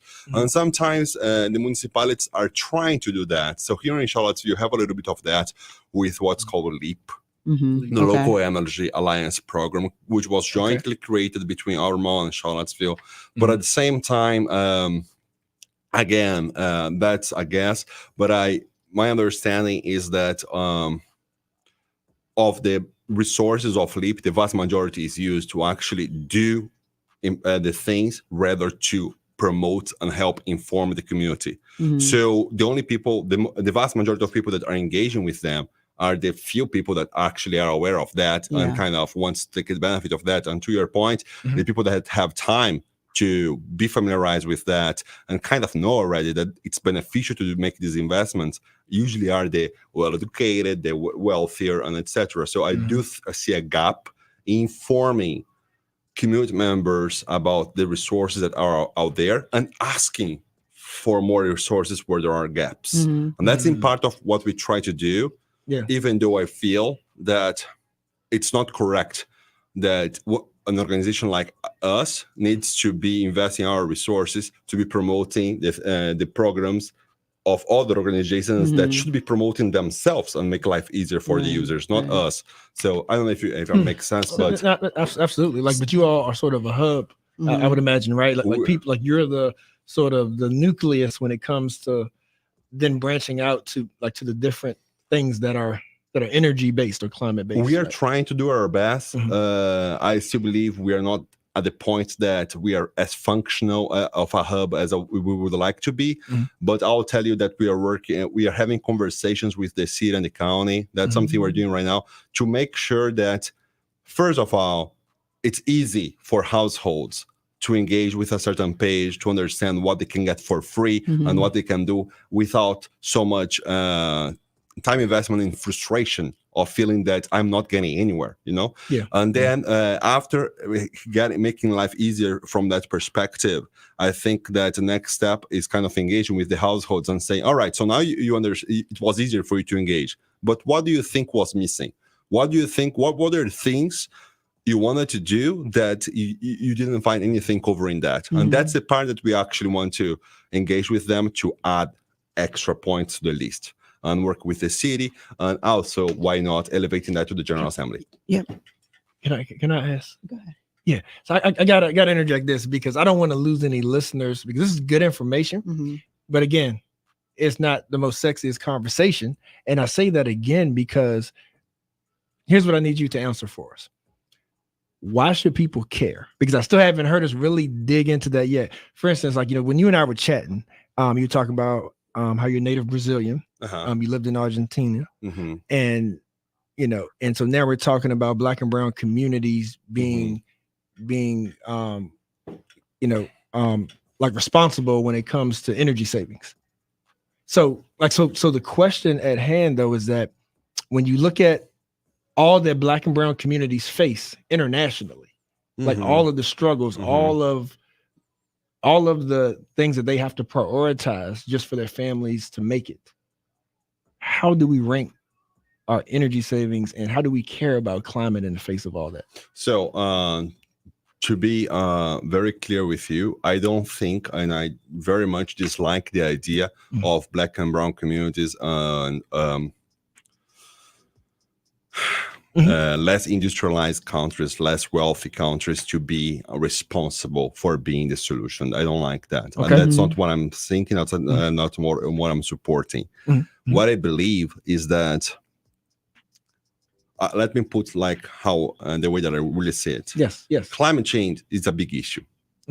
And I don't want it to be ignored. I'm a person that believe that we should try to tackle it.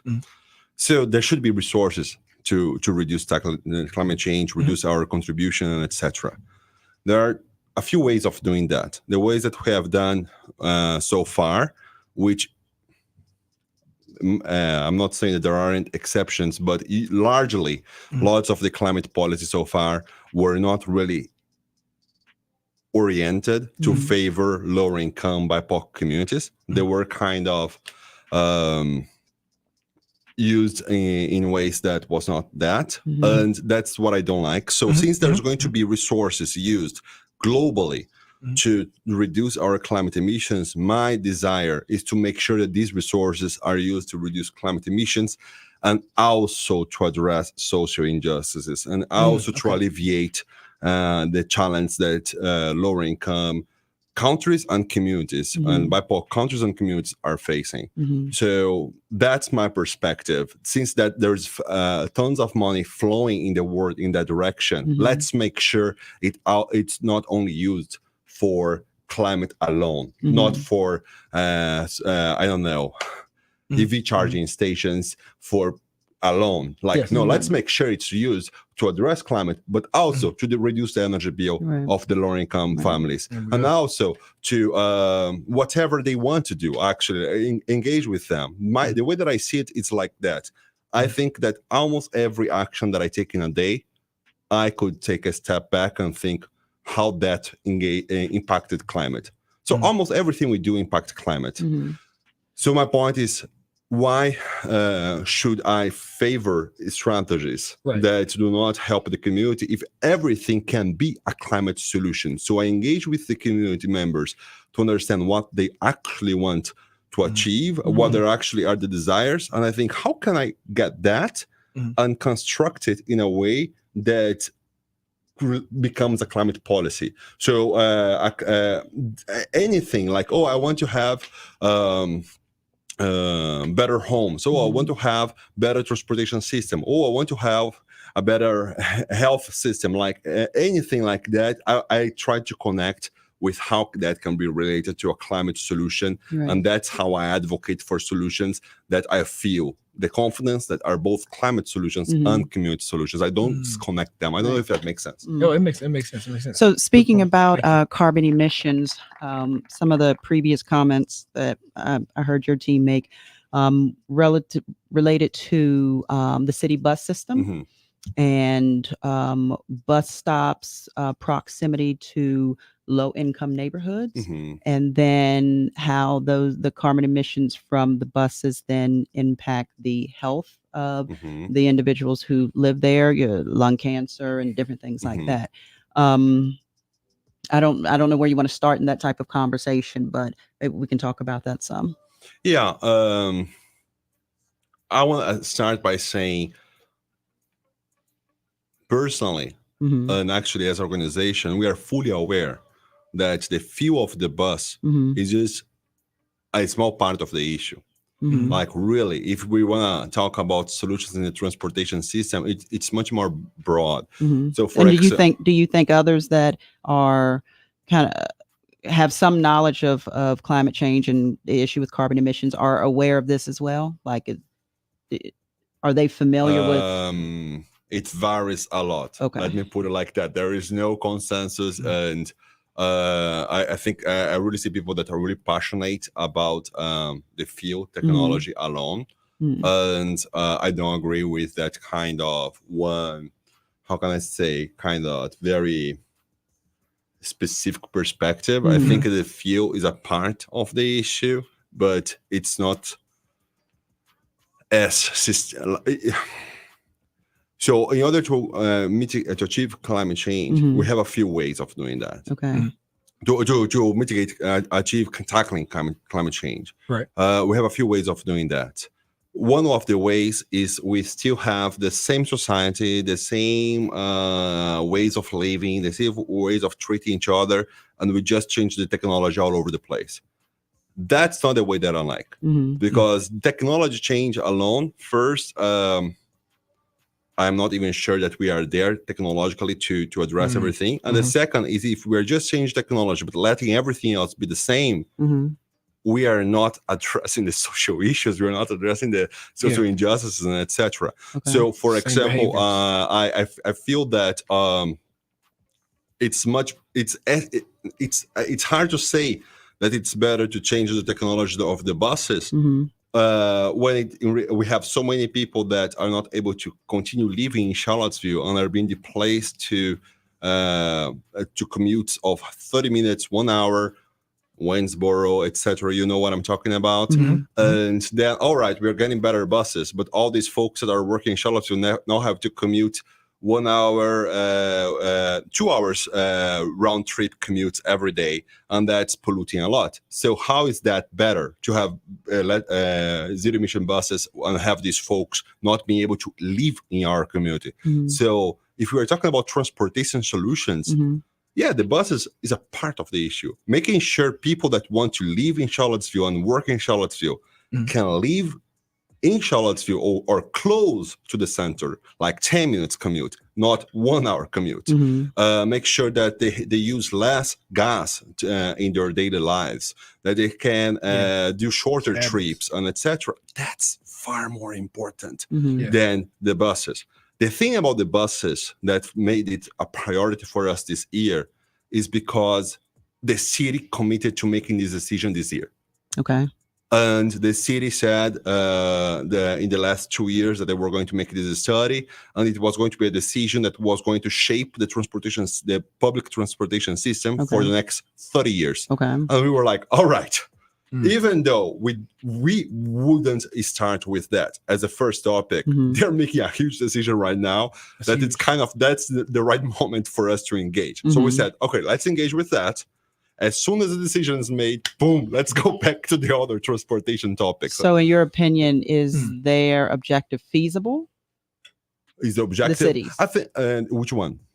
It's zero emission in X amount of years. I think so. I think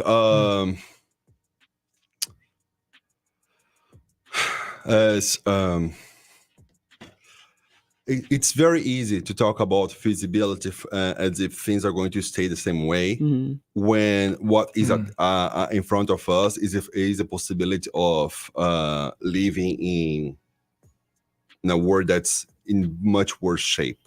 As talking about inequalities globally, as a person that comes from the global south, Brazil, a country with income per capita about 7 times smaller than the US,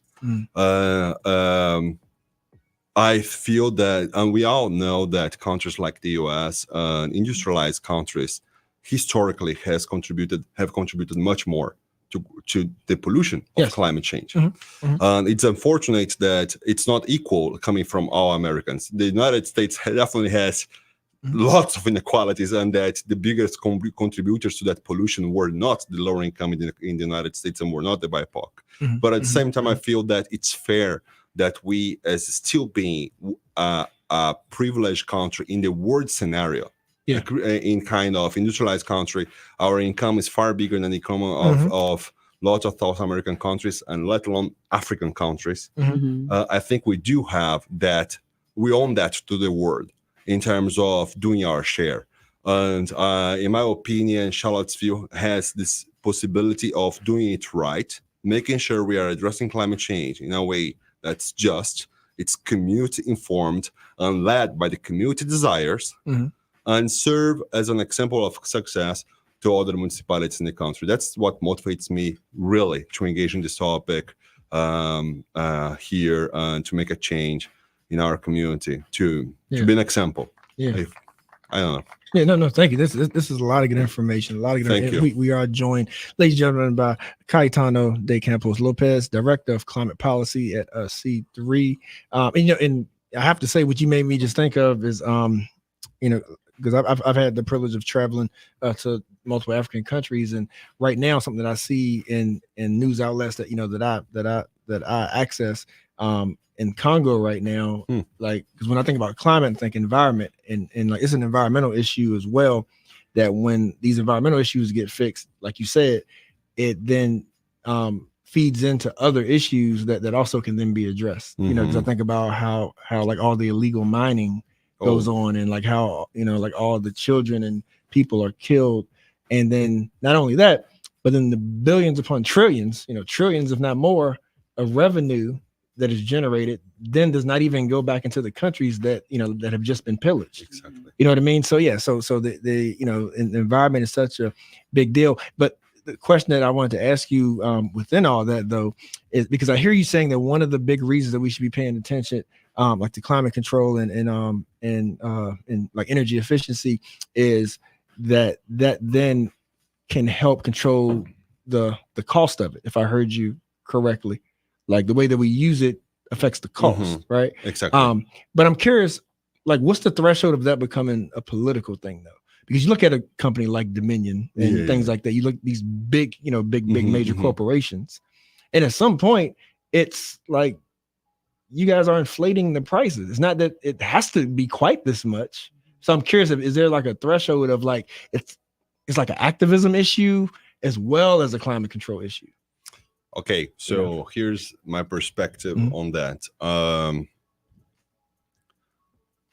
Everything's so my background, besides being a professional in this area, I studied economics and environmental management. And from the economics perspective, I was going to tell a little bit why I studied economics, but I will answer your question so that I don't deviate a lot. But I'll tell you that economics can be a tool for the good or for the evil, depending on how you use it. And so you have to be really careful in the small letters on how you're shaping your solution. So yes, electricity costs can be much higher, right? The rate of the electricity, if we are getting all these solutions and etc., all these programs. Indeed, when you are creating the energy efficiency programs from Dominion, someone is paying for that. And usually it's the customers. But the energy efficiency programs from the programs of Dominion, for example, lots of them, you can only access it if you're lower income, if you're a senior, or if you're a veteran, lower income household. And they're pretty flexible with lower income. I think it's 80% of AMI, something like that, which in Charlotte, it's a household earning something like $65,000 per year. So, I mean, it's not as if you need to be poor to access it. It can be a moderate income household. But the thing is, I'm not saying it's working well right now, but you can create lots of these programs being paid by the customers.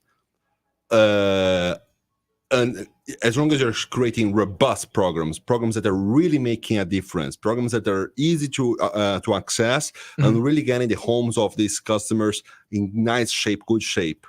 And if the rate is bigger, but it's mostly being paid by the wealthier customers, all these benefits. For example, Dominion could create something like, if you're a lower income, you're going to pay a lower rate. If you're lower income, you're going to something. As long as you're creating that, if the rate is higher, but actually who is paying that higher rate, it's the wealthier households. And actually all these programs are being funneled, are being channeled to increase the quality of those that really need. I must say that I'm okay with that.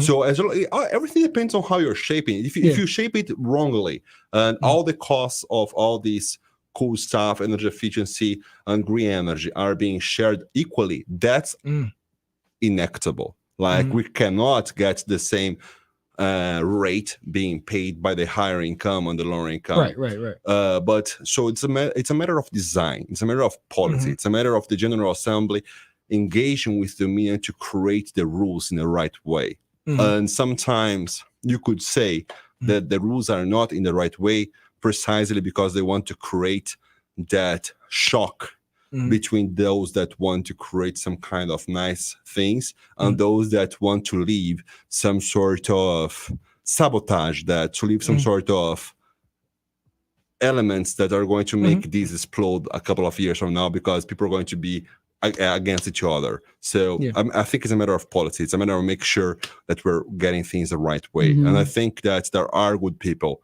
in this state trying to do that. So I agree with you.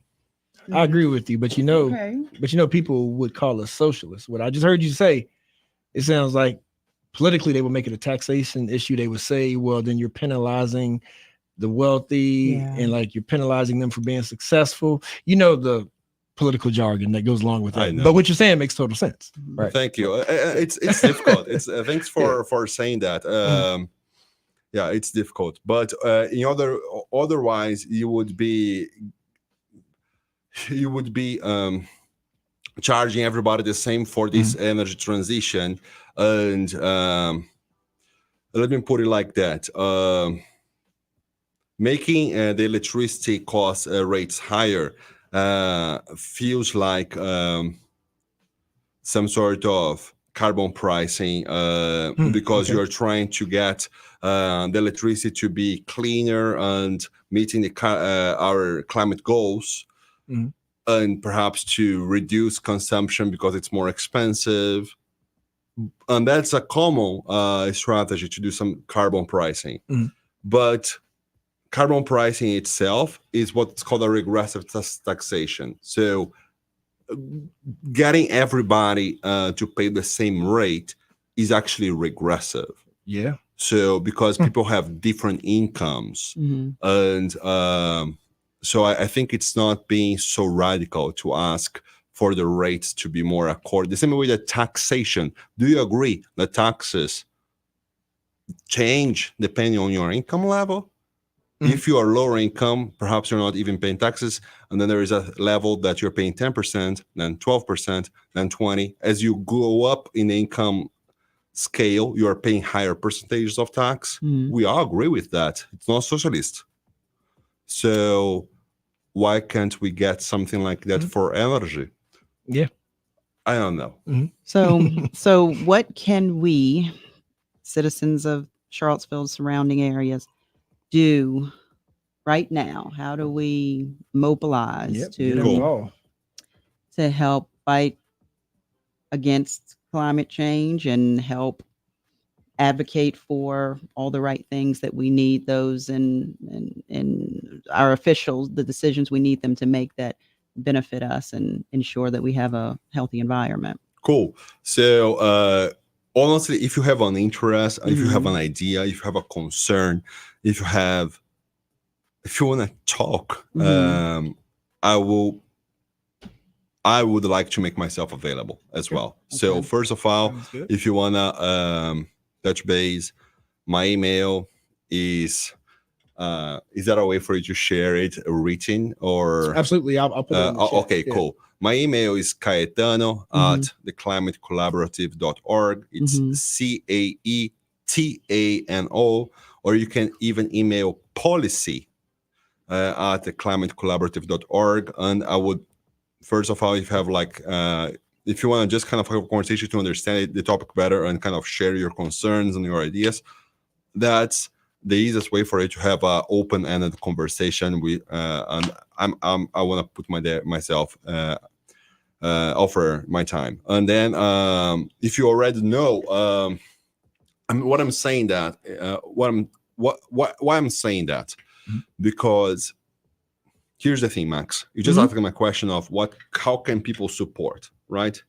I believe that solutions need to be shaped from the commute up. And if I tell you, people can support 3 things, 1, 2, 3, I'm telling them what they can support, right? The things that they can do, can support, and what's working. I'm a believer of the opposite.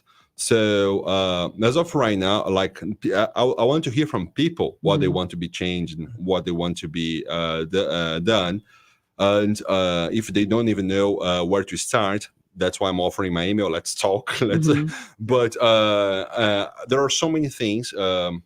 talk about transportation. Sometimes one way to be informed of what's going on, it's following our newsletter as well. You go to our website, follow our newsletter, you're going to be informed of things that are going on.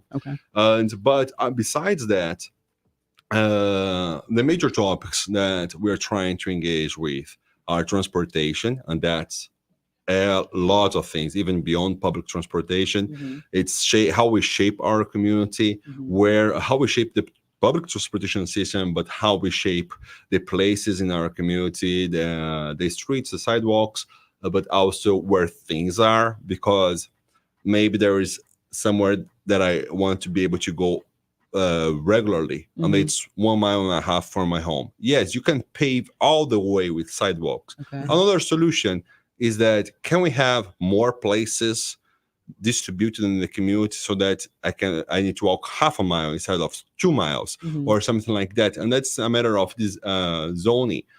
You might feel that I'm being too idealistic. It's not I'm so wondering crazy. how we're going to accomplish some of these things. But it's also crazy. Like let me tell you, some of the pharmacies and some of the supermarkets, groceries in these communities are of the biggest that I've ever been.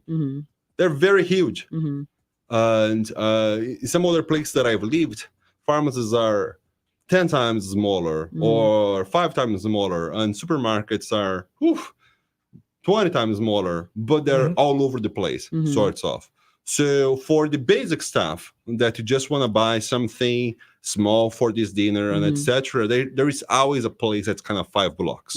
And when you want to do like the monthly or the weekly purchases, then you go to a place that's bigger because you want to buy all the bulk. But this way of living that we live with few spots in the community, and every one of these spots are huge. It's because how we shaped the community.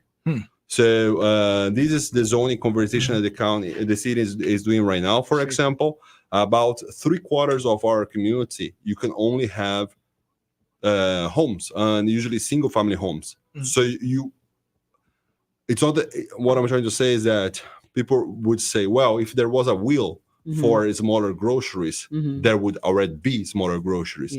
The market would have created that. That's a lie, because so far it was prohibited for in residential neighborhoods, in a lot of the residential neighborhoods, for you to also have a grocery, for you to also have a pharmacy. And that's not because of the market not willing, it's because of prohibition. So by allowing the community to be more flexible, you can create a community that's easier to navigate, easier to live. So these are all things that we want to engage with, energy bills, making sure that people have the basic access to what they can do, so that things are not in a incomprehensible language that they want to try to consider this or that, and everything feels so disconnected to them. We want to make things more easy to understand and accessible. So that if people are not doing that, it's really because they don't want to. It's not because they are not even able to engage with that. Right. I understand. Yeah. Thank you. Well, I want to thank you for sharing your time with us here, talking about climate. That it seems it can be a little bit, at least for me anyway, it can be feel a little bit overwhelming, because there's, it's just, and that's probably mostly due to my ignorance on the topic. But you shared a lot of good information here today, and it's certainly important information, something that we should all, take into account. So I thank you for that. Thank you. And we'll hope to have you back one day. Thank you so much, Max and Charles. Appreciate it.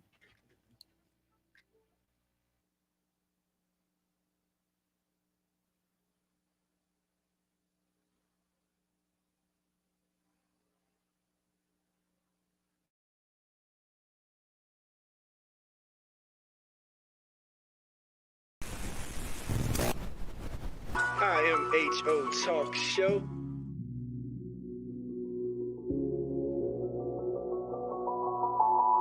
Sir Charles, Miss Max Razor. You're listening to In My Humble Opinion with Maxilia Robinson and Charles Lewis, only on 101.3 Jams.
We live in a society in which structural racism is a very real thing. We are all dealing with that in every aspect of our lives, and the media is a reflection of our community. Historically, black people have been portrayed a certain way in the media to justify normative assumptions around political and social issues. More black people behind the cameras, in front of the cameras, more producers, more people of color producing, so they can go and get the content that's needed so they can highlight our attributes. I've been in this industry for 15 years, and I've seen firsthand how our voices just aren't heard. Even if you're in the newsroom, sometimes you get completely ignored and stereotypes are allowed to perpetuate. And one thing we want to do is combat that and also bring information to people so they can be as informed as possible when choices are made in the city, so they can do whatever they can to get their voices heard. What I believe can be done about the situation is to have more people of color creating news stories, more people who have a interest in and a social consciousness that relates to the stories that they're telling. Charlottesville Tomorrow looks at these issues. We can present them on IMHO. Vinegar Hill Magazine can take that a step further, and just together we can just make this thing that can be an example of how we can change the media landscape, how we can be more inclusive to get these voices in, to get these people heard. That's just one thing that doesn't happen in so many places, and it's a shame. We think we live in a society that's very progressive, and we're talking about equity and diversity and inclusion and all these things. Still, the way that black people, and I would say, and I would argue especially black men, are portrayed by the media is incredibly dangerous, and you've seen the sort of tangible violence that it's led to over the past year. The community can support the SIM project by first and foremost giving us an opportunity. We understand that it can be difficult to give trust right now, especially considering the current social and political environment. But this project will only be as successful as the community allows it to be. And so we ask you to give us the opportunity to do the work, critique the work, and make sure that we stay in line with the vision. Another way that the community can get behind the SIM project is through engagement. We want to hear from you. We want to know what you're talking about. We want to put your stories out there. And so whether it's reading the articles written by Charlottesville Tomorrow or Vinegar Hill Magazine, or tuning in to In My Humble Opinion on Sundays on 101.3 Jams from noon to 3 p.m., either way, we want you engaged. We want you to be part of this. The community can also support the SIM project through funding. To learn more about how to support SIM, you can visit our website. Thank you for your support.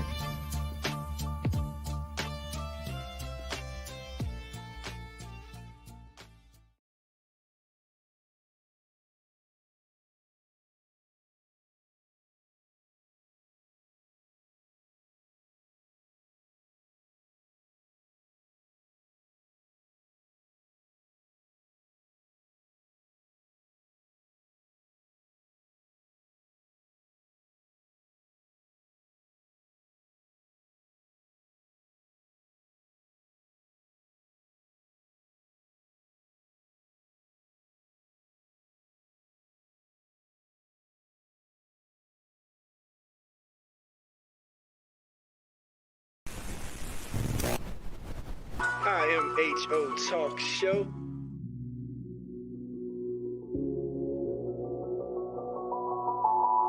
Sir Charles, Miss Max Razor. You're listening to In My Humble Opinion with Maxilia Robinson and Charles Lewis, only on 101.3 Jams.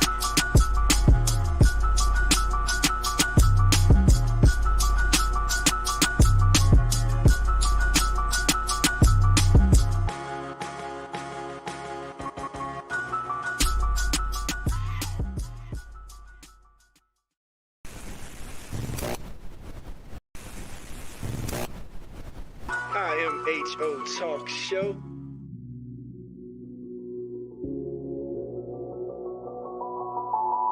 Sir Charles, Miss Max Razor. You're listening to In My Humble Opinion with Maxilia Robinson and Charles Lewis, only on 101.3 Jams.